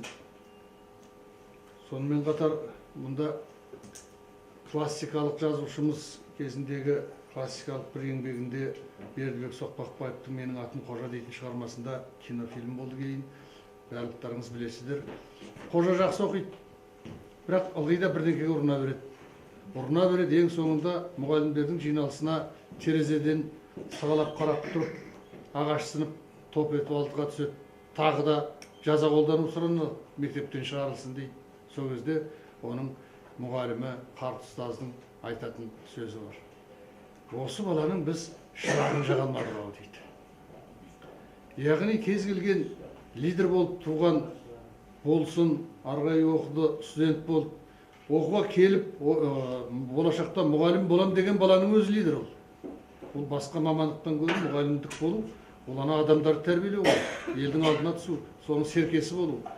Ал соның ішінен тағы да солардың шырағын, яғни жағып, оның бағытын түзеп берем деген алдына қойған мақсатың Марат Батыр өте бір жақсы болған екен. Ал енді осының біз мына ғылыми жөнінде қалай болды екен, соны арғай айтайық. Зерттеу тақырыбының өзектілігі және оның ғылыми және жалпы мемлекеттік бағдарламалармен байланысы бірінші. Біздің қоғамдағы демократиялық бастаулардың дамуы, тұлғаның жекелей түрде өзін-өзі таныту жолдары мен стратегияларын еркін таңдау, жеке дара даму, азаматтық қалыптасу нұсқаларын іздеу үшін нақты жағдай туғызды. Бұл жаңа педагогикалық ойлау, өзара әрекеттестікті құрудың жаңа тәсілдерін, тұлғаның элементтенуінің түрлі нысандарында шығармашылық ұйымдастыруды қалыптастыруды білдіреді. Кеңестік идеологиясында коммунистік партияның мықты идеологиялық мектебі болды. Бірақ ол мектепте бұндай лидерлерді белгілі бір дәрежеде ғана көтеріп тастап отыр ғой. Ал енді оны мына ғылымда бүгінгі біздің тәуелсіз мемлекетімізде өзіміздің жақсы ішкі отандық шығармаға келтіріп жазып отырмын. Отан үшін үйлесімді, жемісті еңбек етуге ұмтылатын, өз елінің нағыз патриотын тәрбиелеу үшін ұйымдастырушылық қабілеттер, лидерлік қасиеттер, даму мен әлеуметтік бастамаларға ұмтылусыз мүмкін болмайды.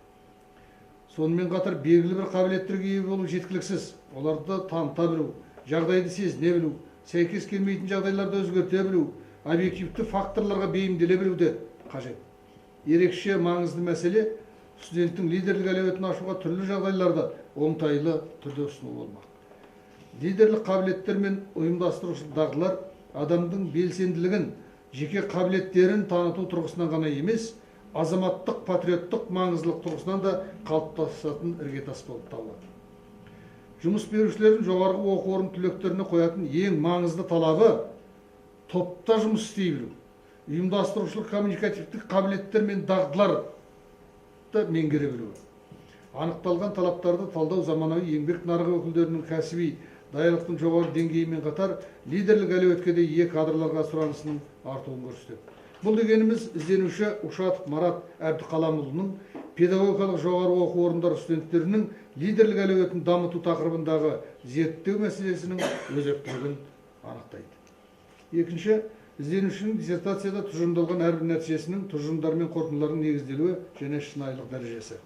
Бірінші, нәтиженің шынайылық дәрежесі зерттеу мәселесіне орай іргелі және қолданбалы отандық, шетелдік, философиялық, психологиялық, педагогикалық еңбектерді зерделеу барысында алынғандығымен айқындалады.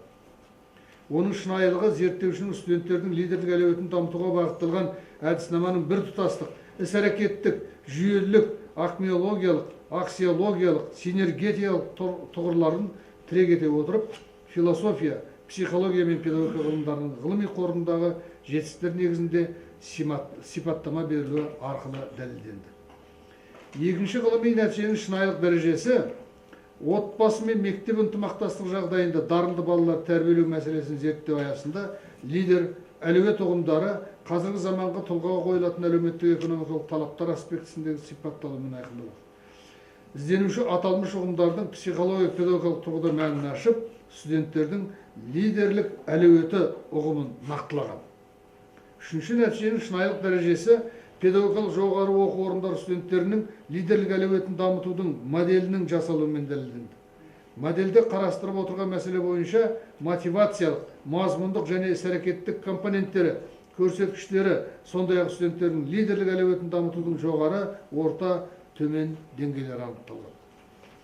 Төртінші, нәтиженің шынайылық дәрежесі педагогикалық жоғары оқу орындары студенттерінің лидерлік әлеуетін дамытуға бағытталған әдістеме лидерлік атты элективті курс бағдарламасының студенттерге арналған көш басшылар клубының ережесі бағдарламасы Абай атындағы Қазақ ұлттық педагогикалық университет сайтындағы көш басшылар клубының электронды парақшасы, жұмыс клуб ережесі, жоспары, әлем және Қазақстан көшбасшылары, бейне материалдар, хабарландырулар жұмысы ұйымдастырумен дәйектеледі.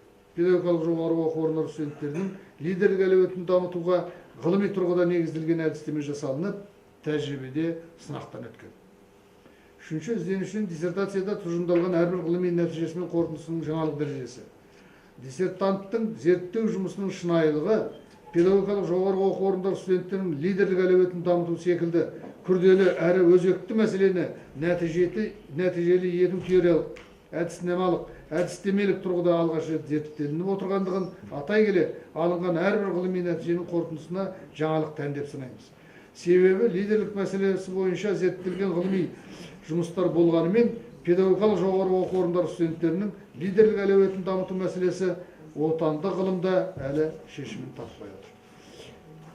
Бірінші, нәтижеге жету үшін ізденуші зерттеу мәселесіне қатысты философиялық, психологиялық және педагогикалық еңбектердегі ғылыми дерек көздерін тауып, оларды зерделей білген.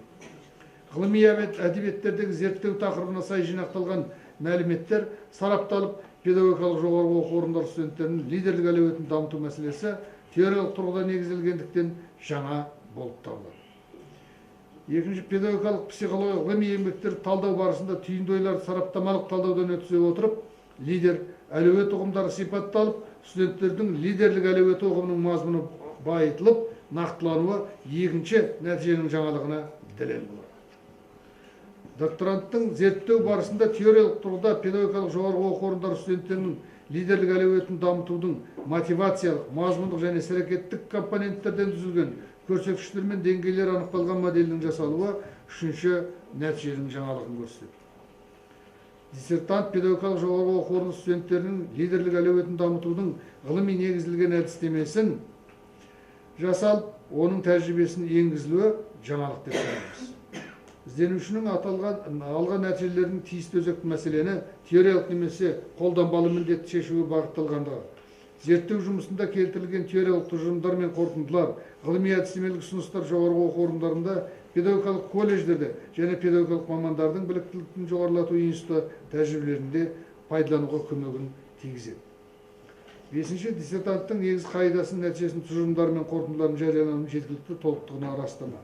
Ғылыми зерттеудің нәтижелері бойынша докторант Ушатовтың барлығы 13 ғылыми жұмысы жарық көрген, оның 3-і білім және ғылым саласындағы бақылау комитеті ұсынған ғылыми басылымдарда, бір мақаласы Скопус компаниясының ақпараттық базасының деректері бойынша нөлдік емес факторлар халықаралық ғылыми журналында, бір оқу әдістемелік құрал, 8 мақала халықаралық конференциялар материалдары жинақтарында жарияланған. Оның тізімі бар. Диссертация мазмұнындағы жаңа рәсімделудің кемшіліктер. Ушатов Мараттың докторлық диссертациясы өз бетімен жазылған, толық аяқталған жұмыс деп есептейміз. Докторант қойылған мақсат пен міндеттері толық шеше білген. Ғылыми жұмыстың құнды идеялары басым болғанымен, диссертациялық жұмыста келесідей кемшіліктер мен ұсыныстар кездеседі.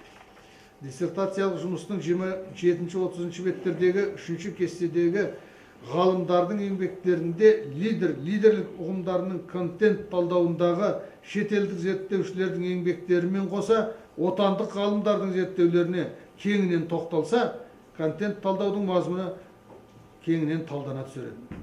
Педагогикалық жоғарғы оқу орындары студенттерінің лидерлік әлеуетін дамытуға байланысты тәжірибелік эксперименттік бөлімде білім алушылармен жұмыс жасау барысында кездескен кедергілер мен қиындықтарды нақтырақ сипаттаса, жұмыстың құндылығы артады. 3. Диссертация рәсімделуінде стильдік және техникалық қателер кездеседі. Жоғарыда көрсетілген кемшіліктер мен ұсыныстар зерттеу жұмысының жалпы мазмұнына нұқсан келтірмейді. Диссертациядағы жалпы нәтижелердің теориялық және практикалық ғылыми құндылығы төмендетпейді. 7. Тиісті мамандық бойынша философия докторын беру дәрежесін беру мүмкіндігі туралы қорытынды. Докторант Ушатовтың педагогика және психология мамандығы бойынша философия докторы дәрежесін алу үшін жазылған педагогикалық жоғарғы оқу орындары студенттерінің лидерлік әлеуетін дамыту тақырыбындағы диссертациялық жұмысының ғылымилығы мен көкейтестілігі күмән келтірмейді.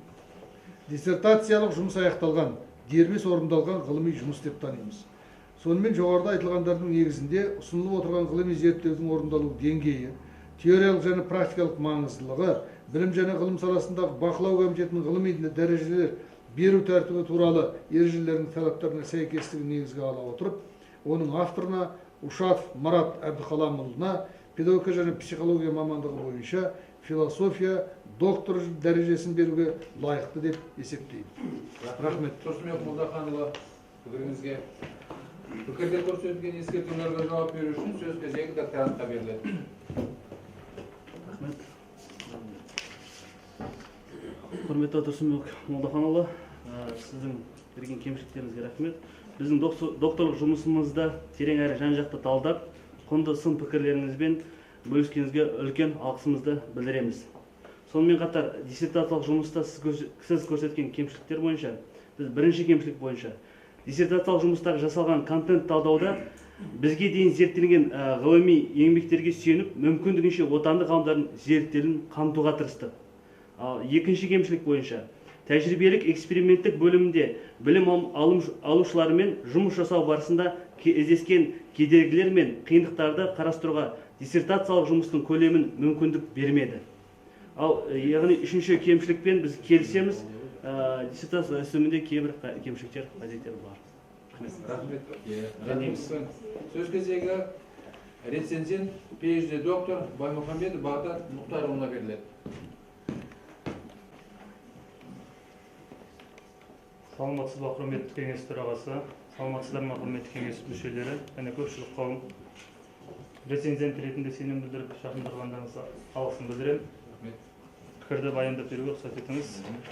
Ушатов Марат Әбдіқаламұлының 6-01-03-00 педагогика және психология мамандығы бойынша философия докторы PhD дәрежесін алу үшін жазылған педагогикалық жоғары оқу орындары студенттерінің лидерлік әлеуетін дамыту тақырыбындағы диссертациялық жұмысына рецензенттің пікірі. Бірінші, зерттеу тақырыбының өзектілігі мен оның жалпы ғылыми және жалпы мемлекеттік бағдарламалармен байланысы. Заманауи Қазақстан қоғамы бір жағынан экономикалық қатынастардың тұрақсыздығы мен еңбек нарығындағы артып жатқан бәсекелестікпен, екінші жағынан білім саласында халықаралық ынтымақтастықтың кеңеюімен және сапалы өзгеріспен Қазақстанның балон үрдісіне қосылуымен сипатталады. Бұл жағдайларда дербес және саналы түрде шешім қабылдауға қабілетті, басқа адамдармен дұрыс өзара қарым-қатынас орнатуға, топта жұмыс істей алатын, яғни лидерлік қасиеттерді таныта алатын білікті және белсенді мамандарға сұраныс арта түсуде. Бұл жас мамандарды өздерінің жеке және іскерлік қасиеттерін өзіндік таныстыруға дайын болуға, өздерінің лидерлік мүмкіндіктерін дамыту мен жетілдіруге мәжбүр етеді. Осы міндеттерді шешуде ерекше рөл білім беруге жүктеледі. Оның жалпыұлттық мүдделері жаңғырту тұжырымдамасында көрініс табады. Және мамандар даярлауда сапалы параметрлерге бағдарланумен, оқытуда инновациялық технологияларды қолданумен, жоғары оқу орындарында білім беру қызметінің нәтижелерін бағалауда құзыреттілікті тәсілімен байланысты. Бұл тұрғыда студент тұлғасының жоғары оқу орнының біртұтас педагогикалық үрдісінде лидерлік әлеуетін дамыту мәселесі ерекше өзектілікке ие. Білесіздер, қазіргі қоғамда әлемді алаңдататын үлкен проблемалар бар. Олардың ішінде климаттың тым жылуы және діни экстремизм, терроризм. Сондықтан біздің елдің бірден бір елбасының саясаты отанымызда, жалпы әлемде тыныштық орнатуға өз үлесін қосу. Мынау түрлі қоғамдағы лидерлердің олардың қандай мақсатта, қандай идеяда екенін білу, жұмылдыру, соларды тану үшін мына жұмыс сонысымен өзекті. Студенттер лидерлердің түрін білу керек, олардың қандай мақсатта жұмыс жасап жатқанын білу керек. Өзі лидердің алдымен адам өзіне ериді, одан кейін сөзіне ериді. Яғни елбасымыздың халық сенім алдымен өзіне ереді, қазір стратегияларына, атқарып жатқан іс әрекеттеріне еріп жатыр, жүз нақты қадам дегендей. Сондықтан осыны танып білуге студенттерді дайындау, яғни ол танымын, іс әрекетін барлығын сезіндіру үшін осы жұмыс сондықтан біз өзекті деп білеміз. Екінші, ізденушінің диссертацияда тұжырымдаған әрбір нәтижесінің тұжырымдары мен қорытындыларының негізделуі және шынайылық дәрежесі. Ізденуші Ушатов Марат Әбдікаламұлы ғылыми зерттеу барысында диссертацияда қойылған міндеттерге сәйкес мынадай нәтижелерге қол жеткізген. Бірінші, студенттердің лидерлік әлеуетін дамытудың теориялық негіздерін айқындаған. Екінші, студенттердің лидерлік әлеуеті ұғымының мәнін нақтылаған. Үшінші, педагогикалық жоғары оқу орындары студенттердің лидерлік әлеуетін дамытудың моделі жасалып, оның компоненттері, өлшемдері, көрсеткіштері мен деңгейлері анықталған. Төртінші, педагогикалық жоғары оқу орындары студенттердің лидерлік әлеуетін дамытудың әдістемесін жасаған. Бірінші, нәтиженің шынайылығы, диссертанттың философия, психология, педагогикалық әдебиеттердегі мақұлданған және таралған лидерлік теориясының эволюциясы негізінде тұлғалық сипаттама теориясы, лидерліктің жайлылық теориялар, тұлғалық жағдайлық теориялар талдаумен қамтамасыз етілген. Сонымен қатар шетел және отандық ғалымдардың еңбектеріндегі лидерлік ұғымдарына жасалған контент талдауы, олардың жан-жақты әрі мазмұнды сипатталуымен автордың өзіндік түйіндері бірінші нәтиженің негізділігін дәлелдейді. Екінші, ғылыми нәтиженің шынайылығы, диссертанттың ғылыми басылымында әлеует ұғымының контент талдауы негізінде аталмыш категорияның ғылымның түрлі гуманитарлық және әлеуметтік экономикалық салаларда қолданылуымен, тұлға әлеуеті түрлерінің анықталуымен, студенттердің лидерлік әлеуетінің құрылымы және студенттің лидерлік әлеует ұғымының нақтылауымен негізделеді. Үшінші, нәтиженің шынайылығы, педагогикалық жоғары оқу орындар студенттерінің лидерлік әлеуетін дамытудың мақсаттық, әдіснамалық, мазмұндық және нәтижелік сияқты төрт блокты қамтыған модельдің жасалуымен дәлелденеді. Және модельде анықталған студенттердің лидерлік әлеуетін дамытудың компоненттер, көрсеткіштер, деңгейлері, жүйелік, конструктивті өзара әрекеттесу, өзін-өзі жүзеге асыру мен рефлексия қағидаларының негізделуімен анықталады. Төртінші, нәтиженің шынайылығы, педагогикалық жоғары оқу орындары студенттерінің лидерлік әлеуетін дамытуға бағытталған әдістеменің мазмұны дәйектеледі. Лидерлік атты элективті курс бағдарламасы, студенттерге арналған көшбасшылар клубының бағдарламасы, Абай атындағы Қазақ ұлттық педагогикалық университеті сайтындағы көшбасшылар клубының электрондық парақшасы. Үшінші, ізденушінің диссертацияда тұжырымдалған әрбір ғылыми нәтижесі мен қорытындысының жаңалық дәрежесі. Жоғарыда қарастырылған әрбір нәтиженің жаңалығына тоқталсақ, бірінші, ғылыми нәтиженің жаңалығы, ізденуші зерттеу барысында лидерлікке байланысты отандық және шетелдік түрлі тұжырымдар мен пікірлерді қарастырып, лидерлік ұғымдарына қатысты анықтамаларға талдау жасап, өз тұжырымдарымен қорытындылайды. Екінші, ғылыми нәтиженің жаңалығы, Ушатов Марат зерттеу нәтижесінде жасалған лидер әлеует түрлері ұғымдарының мәні мен мазмұнын контентталау әдісі арқылы айқындай отырып, студенттің лидерлік әлеуеті жетекші ұғымның мазмұнын нақтылауымен дәлелденеді. Үшінші, ғылыми нәтиженің жаңалығы, Докторанттың зерттеу барысында теориялық тұрғыда педагогикалық жоғары оқу орындары студенттердің лидерлік әлеуетін дамытудың әдіснамалық негіздері айқындалып, қағидалар мен компоненттері мен көрсеткіштері әдістемесі анықталған модель дайындалып, тәжірибеде сынақтан өткізумен тиімділігін дәлелденген. 4-ші ғылыми нәтиженің жаңалығы автор педагогикалық жоғары оқу орындары студенттердің лидерлік әлеуетін дамытудың ғылыми негізделген әдістемесін жасап, эксперименттік сынақтан тексеріп, тиімдігі дәлелденген. Зерттеуші эксперименттік жұмыс барысында құрастырылған эксперименттік зерттеу бағдарламасы, эксперимент кезеңдері, оқытуды ұйымдастырудың қағидалары, формалар, құралдары мен тәсілдері экспериментті өткізудегі жүйелік пен біртұтастықты көрсетеді. 4-ші, ізденушінің алынған нәтижелерін тиісті өзекті мәселені теориялық немесе қолданбалы міндет шешуге бағытталғандығы. Диссертациялық жұмыстағы алынған нәтижелер, теориялық тұжырымдар мен ғылыми әдістемелік ұсыныстар педагогикалық жоғары оқу орындары мен педагогикалық колледждердің біртұтас педагогикалық үрдісінде пайдалануға болады. 5-ші, диссертацияның негізгі қағидасының нәтижесінің тұжырымдары мен қорытындыларының жариялануының жеткілікті толықтығын растама.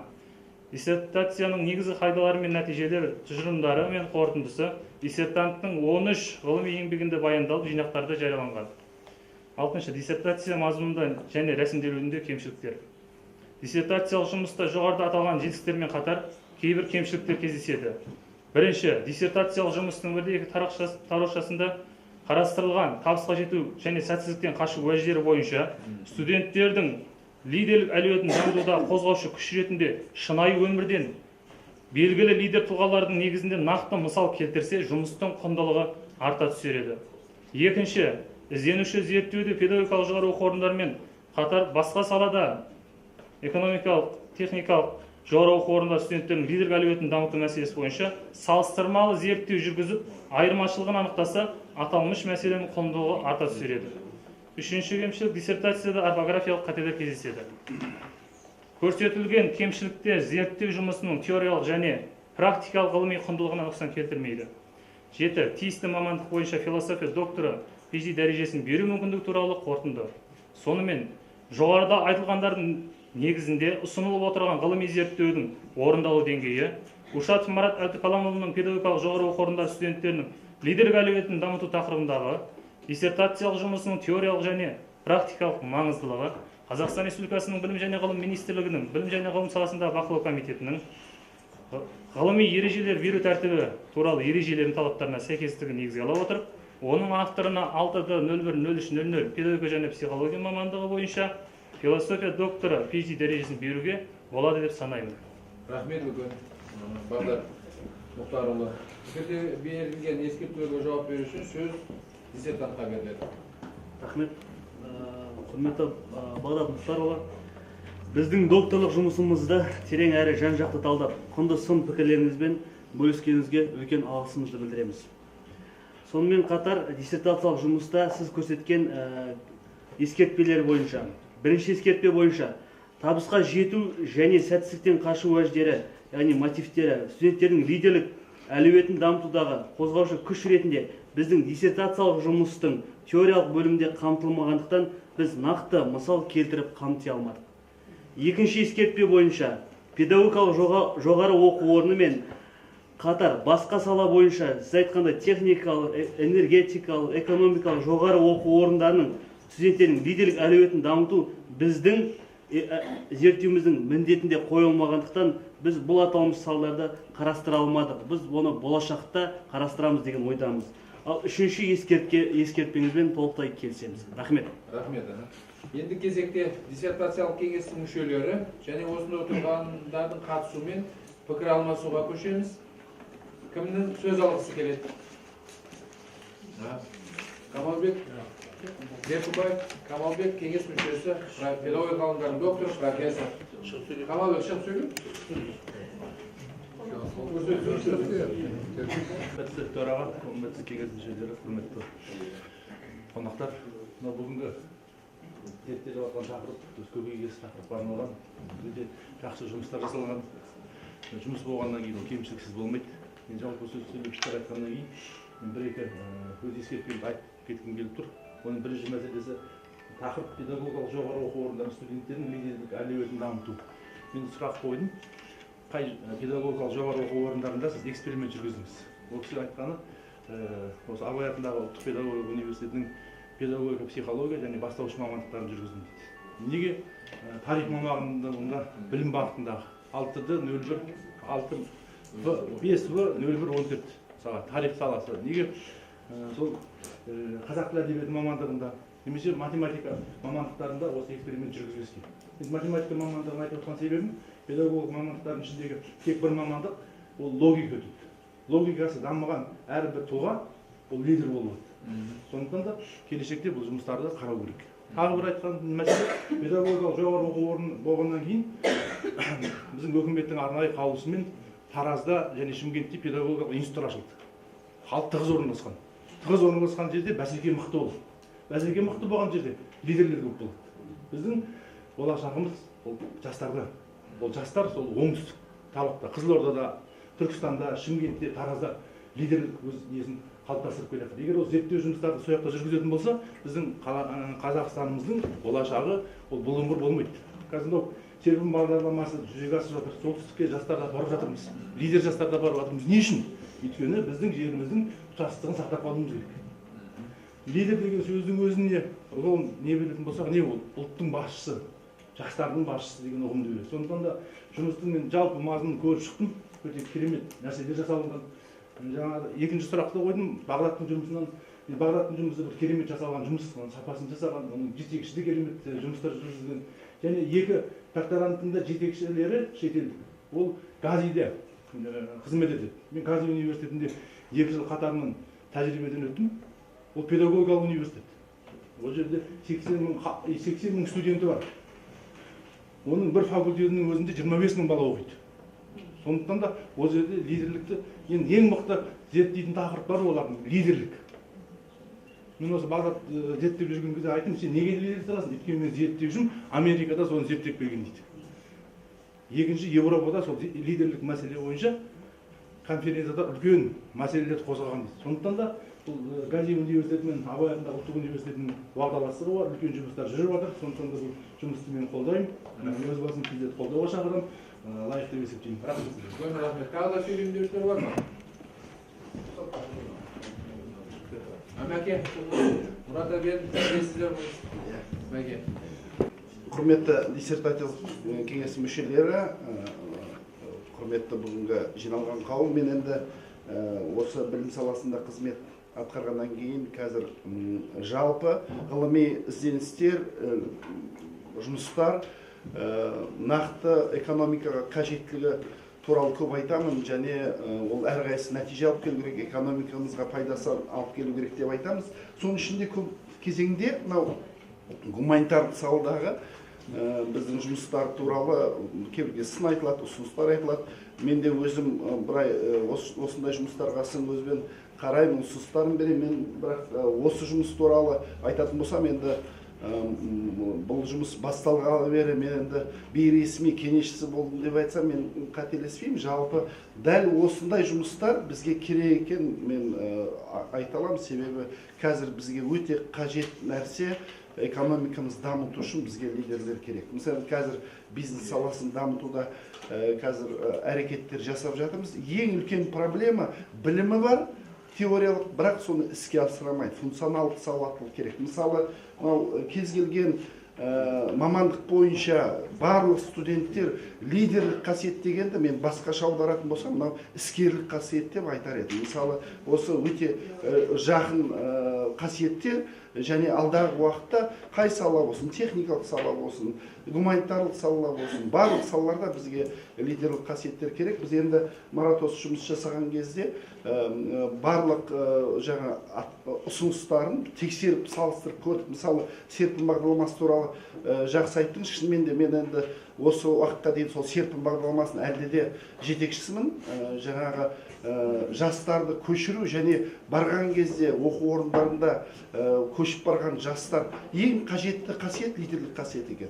Ол сабақты кейбір кезде нашарлау оқу мүмкін, бірақ лидерлік қасиеттің арқасында өзінің дәрежесін дамыту мүмкіншілігі бар.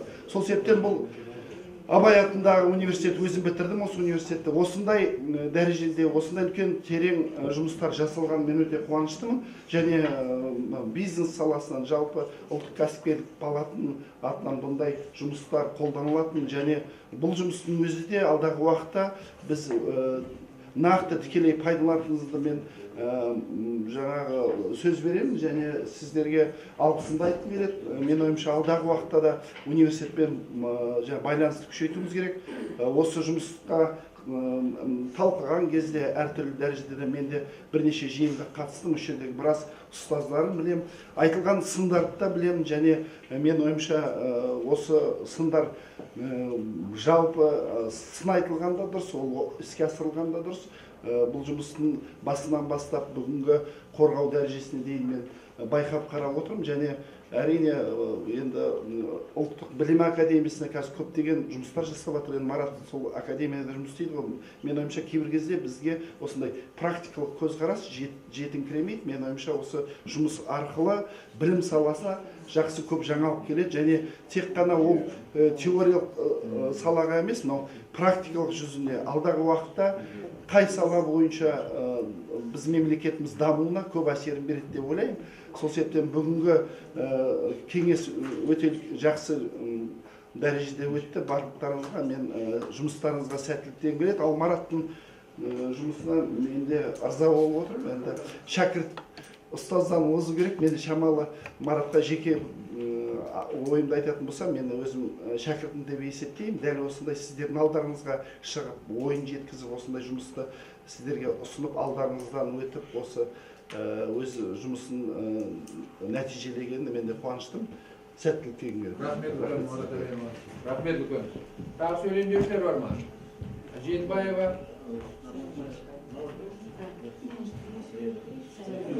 Сайдан Ашбаева. Маған жол беріп жатыр. Бәрекелді. Кеңес мүшесі.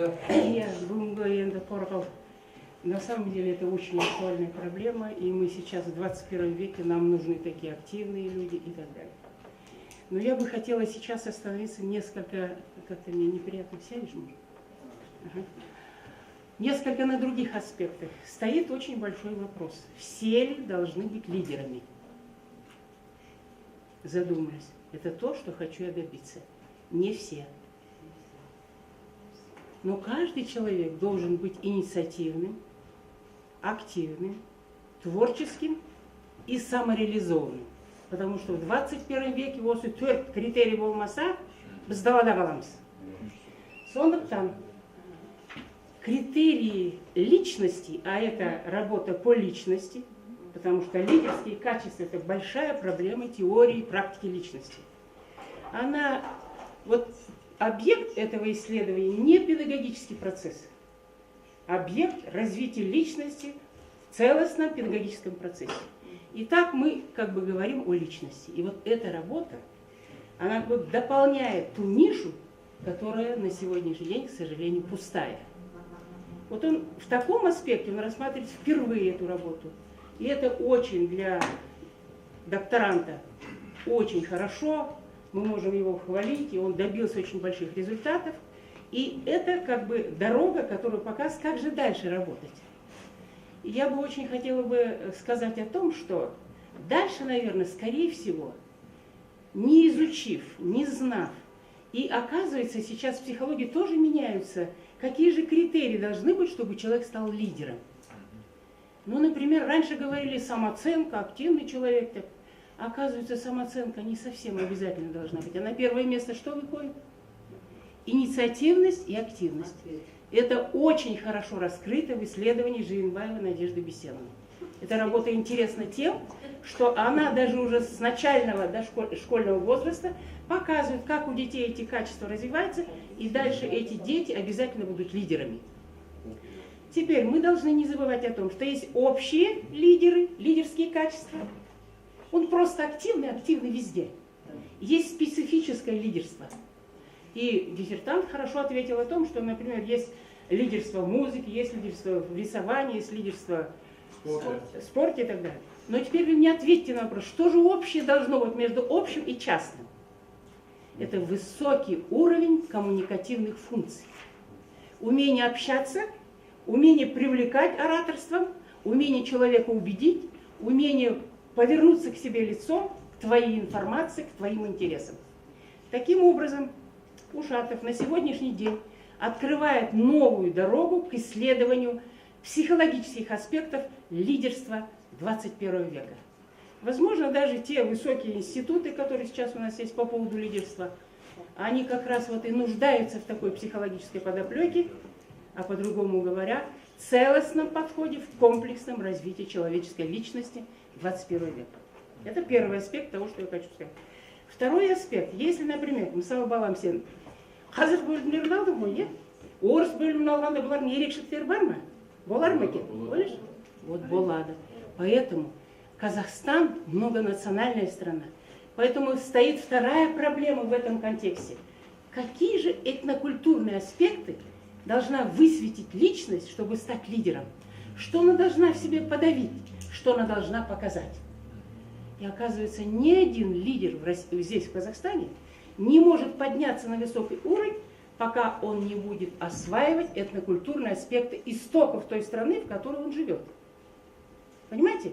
Как нам приятно. Бір орыс, қазақша сөйлесе, прям бетіне сүйеміз, мәз боламыз. Это только язык. А что у него там в мотивации? И вот как раз сегодняшний докторант очень хорошо раскрывает мотивационные аспекты лидерства. Вот эта часть у него хорошо описана.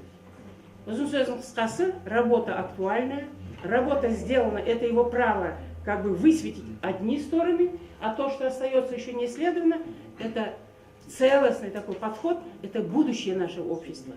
И я хочу ваш совет поздравить с тем, что вот по лидерству как раз вот эта работа хорошая. Теперь, если мы посмотрим на сегодняшнего докторанта, мы видим, почему он везде такой активный, почему он такой инициативный. Потому что у него изначально были хорошие учителя. Они в нем поднимали личность, они в нем поднимали самооценку, они его хвалили, за успешность и неуспешность иногда не видели. То есть третья проблема, которая идет по лидерству, это проблема доброжелательного, теплого отношения к ребенку, к студенту, к человеку. Не такой критический анализ, как наши учителя требовательно относились. При советской власти требования, требования, требования. Это очень тонкий, эмоционально-интеллектуальный подход к каждому человеку. И каждый человек должен чувствовать, что его любят, что его уважают.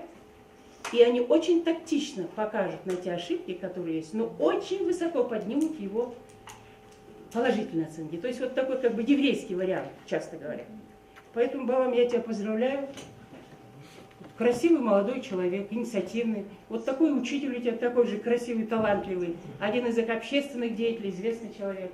Я хочу поздравить наш совет с тем, что пойдет новая волна по поводу личностных качеств, в которых лидерство будет составлять основное качество человека.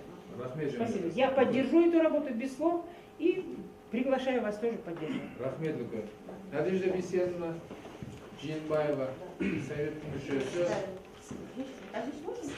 Я считаю своим долгом выступить, потому что на первоначальном этапе при предзащите я была основным рецензентом. Работа написана на казахском языке, многие разделы, конечно, были сложны для полного осмысления, поэтому радует то, что эта работа еще есть на русском языке, специально переведенная для таких, как Надежда Беседовна, Шала Казаков.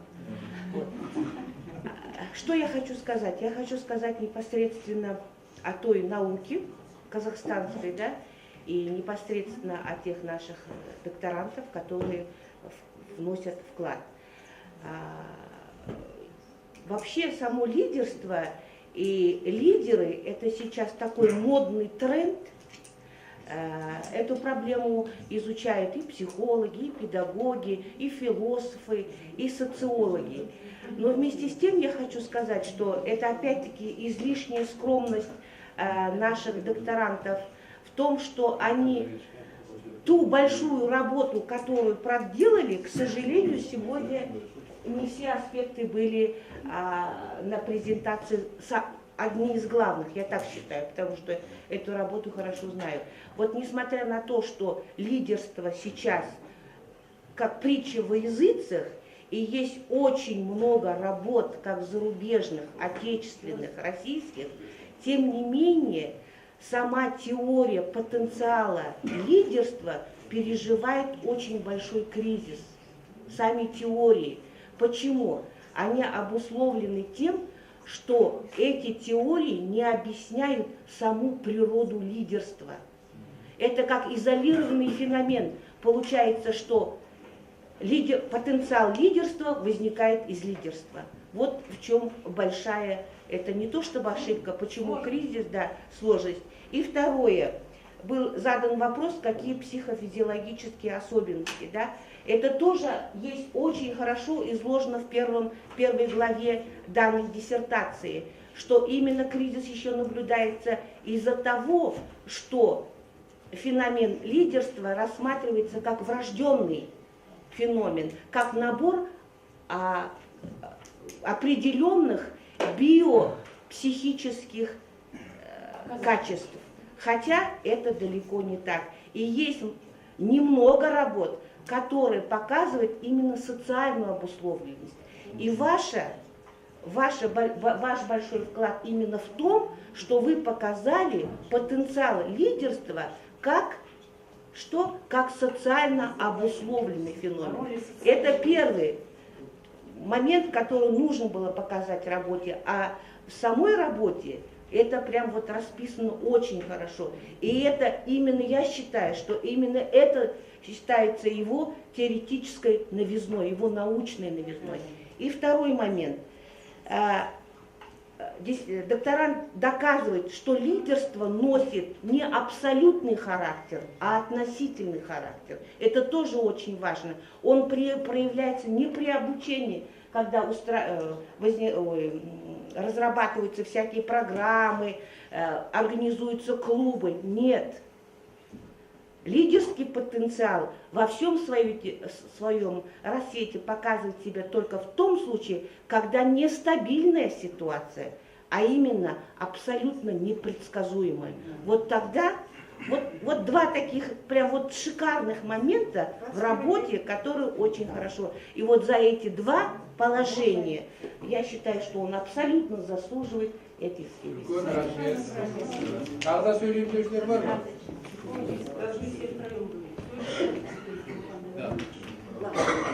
Абдуғапарова, осы кісінің кафедрасында оқыды ғой енді. Заведующий кафедра бір ауыз айтсын.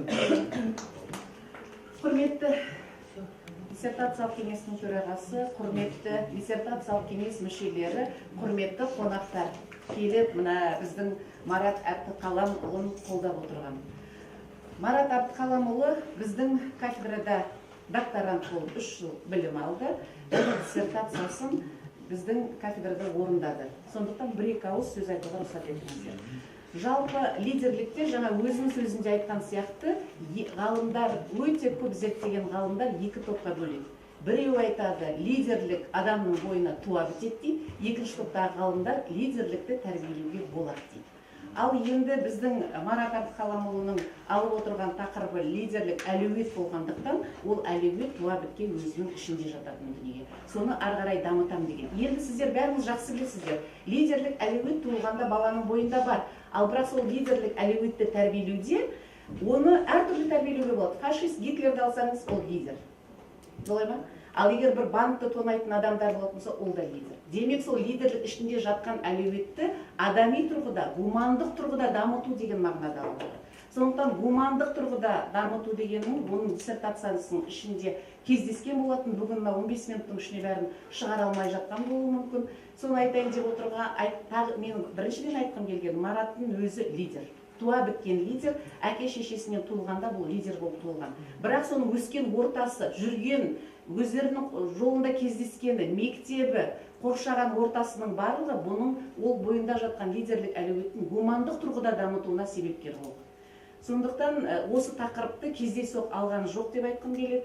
Алуға бүгін өзінің білімділігімен де көрсетіп отыр. Осы 3 жыл бізде докторант болған кезде, жалпы біздің университетте, жаңа осы жерде біздің осы Абай атындағы Қазақ ұлттық педагогикалық университетінің тәрбиесі жөніндегі проректор келіп қатысып отырды. Өзінің үлкен басыменен осы баланы қолдайын деп, себебі жалпы осы көшбасшылар клубын құру, жаңағы сайтта ашу, жалпы жастар комитетінде істеуде бұл өзінің лидерлік бүкіл сапаларының бәрін көрсеткен болатын. Ал ол сапаларды біз өте көрсеттік. Докторанттармен болады. Әртүрлі жағдайда қиын жұмыс істететін докторанттар бар, кейде докторанттардан үлгі алатын жақтары бар. Ал мен, Марат Әбдіқаламұлы, біз осындай докторанттан үлгі алатын. Біз өзіміз әр жерде өсе көре-көре көсем боларсың, сөйлей-сөйлей шешен боларсың деген. Жасымыз үлкен болса да, өзінің көрмейтін жерден, алатын қасиеті бар жерден үйреніп отырамыз. Жалпы Марат Әбдіқаламұлының бойында үлкендердің өзі көретін жерлері, сондай қасиеттері, лидерлік сапалары негізі көп деп айта аламын. Сондықтан ол біріншіден, екіншіден менің айтқым келгені, жалпы осы лидерлік туралы мәселе тақырыптардың барлығы Қазақстанда алғаш рет Абай атындағы Қазақ ұлттық педагогикалық университетінде қорғалды. Бізде қазір 3 диссертация қорғалып отыр. Оның бірінші болып қорғаған алдарыңызда бүгін сөйлеген Баймұхамбетов Бағдат PhD доктор, кешегіде Байқұлова Әйгерім қорғап, бүгін міне Марат Әбдіқаламұлы шығарып отыр. Жаңа осы жерде біздің профессорларымыз, құрметті профессорларымыз өте жақсы перспективаларын айтып берді бұл жұмыстың. Егер жұмыстың перспективасы болса, ол өзекті жұмыс саналады. Перспективасы жоқ жұмыстың, ол бәрі зерттелініп біткен деген жұмыс.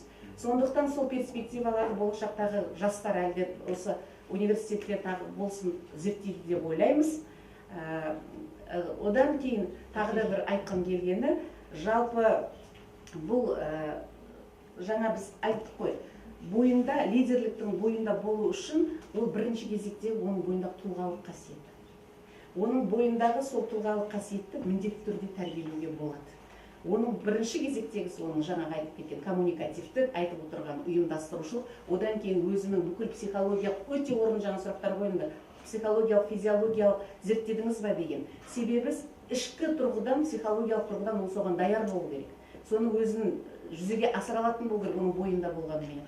Сол айтылған дүниенің барлығы осы Марат Әбдіқаламұлының еңбегінде толықтай ашылмаса да, бәрібір оның сол сұрақтарға айтып кеткен жерлері бар. Себебі біздер 3 жыл оқытамыз да, сұрауында өте көп нәрсені талап етеміз. Ол мүмкін емес жағдай.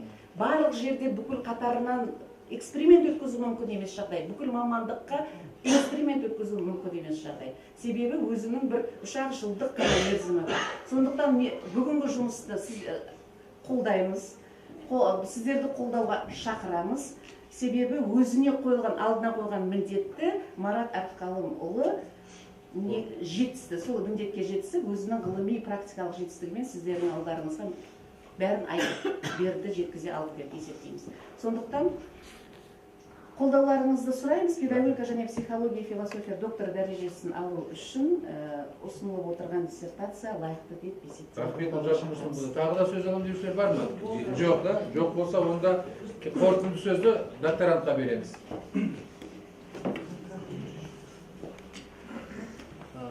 Құрметті кеңес төрағасы, құрметті кеңес мүшелері, бүгінгі диссертациялық философия PhD докторы дәрежесін алу үшін маған диссертацияны қорғауға мүмкіндік бергендеріңіз үшін алғыс білдіремін. Атап айтсақ, кеңес төрағасы Серік Мұхтарұлы, сізге үлкен алғысымды білдіремін. Және де біз кафедра меңгерушісі Жарқын, сізге үлкен алғысымды білдіремін. Біздің ғылыми хатшы Айнұр Сенғазиевнаға да алғысымды білдіремін. Және сіздерге барлықтарыңызға алғыс білдіре келе, мен негізгі бүгінгі рецензенттерім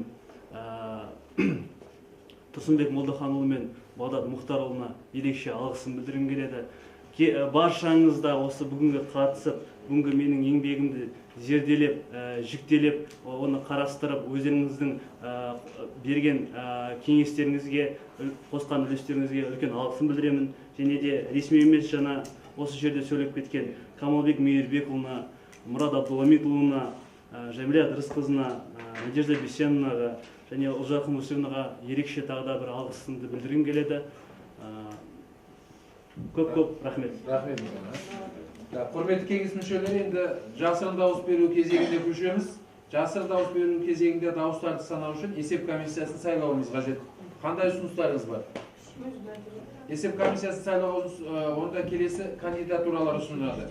Жиенбаева Сайра Нағашбайқызы, педагогика ғылымдарының докторы профессор, Парменбетов Мұқан Атенұлы, психология ғылымдарының докторы профессор, Қасенова Сағабал Әбіл Жанатқызы, PhD доктор. ұсынысқа дауыс берулеріңізді сұраймыз. Қолдағандарыңыз қарсы қалыс жоқ. Онда енді жасырын дауыс беру үшін диссертациялық кеңес мүшелері басқаларыңызды залдан шыға тұруларыңызды сұраймыз. Жасырын дауыс беру өзіңіз жарияланады. Ары қарай жалғастырамыз.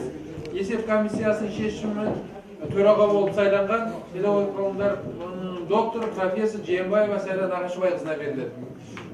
Құрметті диссертациялық кеңестің төрағасы және мүшелері, білім 6-01-0000 білім беру диссертациялық кеңес сайлаған есеп комиссиясының қорытындысы бойынша Ушатов Марат Әбдіқаламұлының философия докторы дәрежесін алу үшін жазылған диссертациясына жасырын дауыс беру нәтижелерін санау үшін комиссия таңдалды.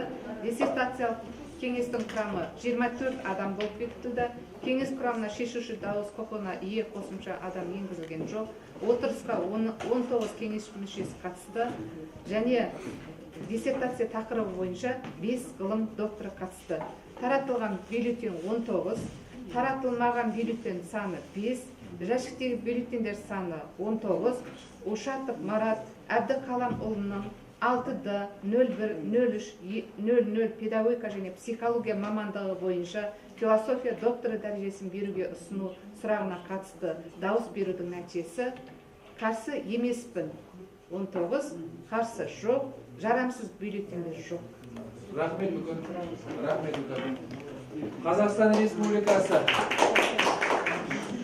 Қазақстан Республикасы Білім және ғылым министрлігі білім саласындағы бақылау комитетінің ережесіне сәйкес біз есеп комиссиясының хаттамасын бекітуіміз қажет.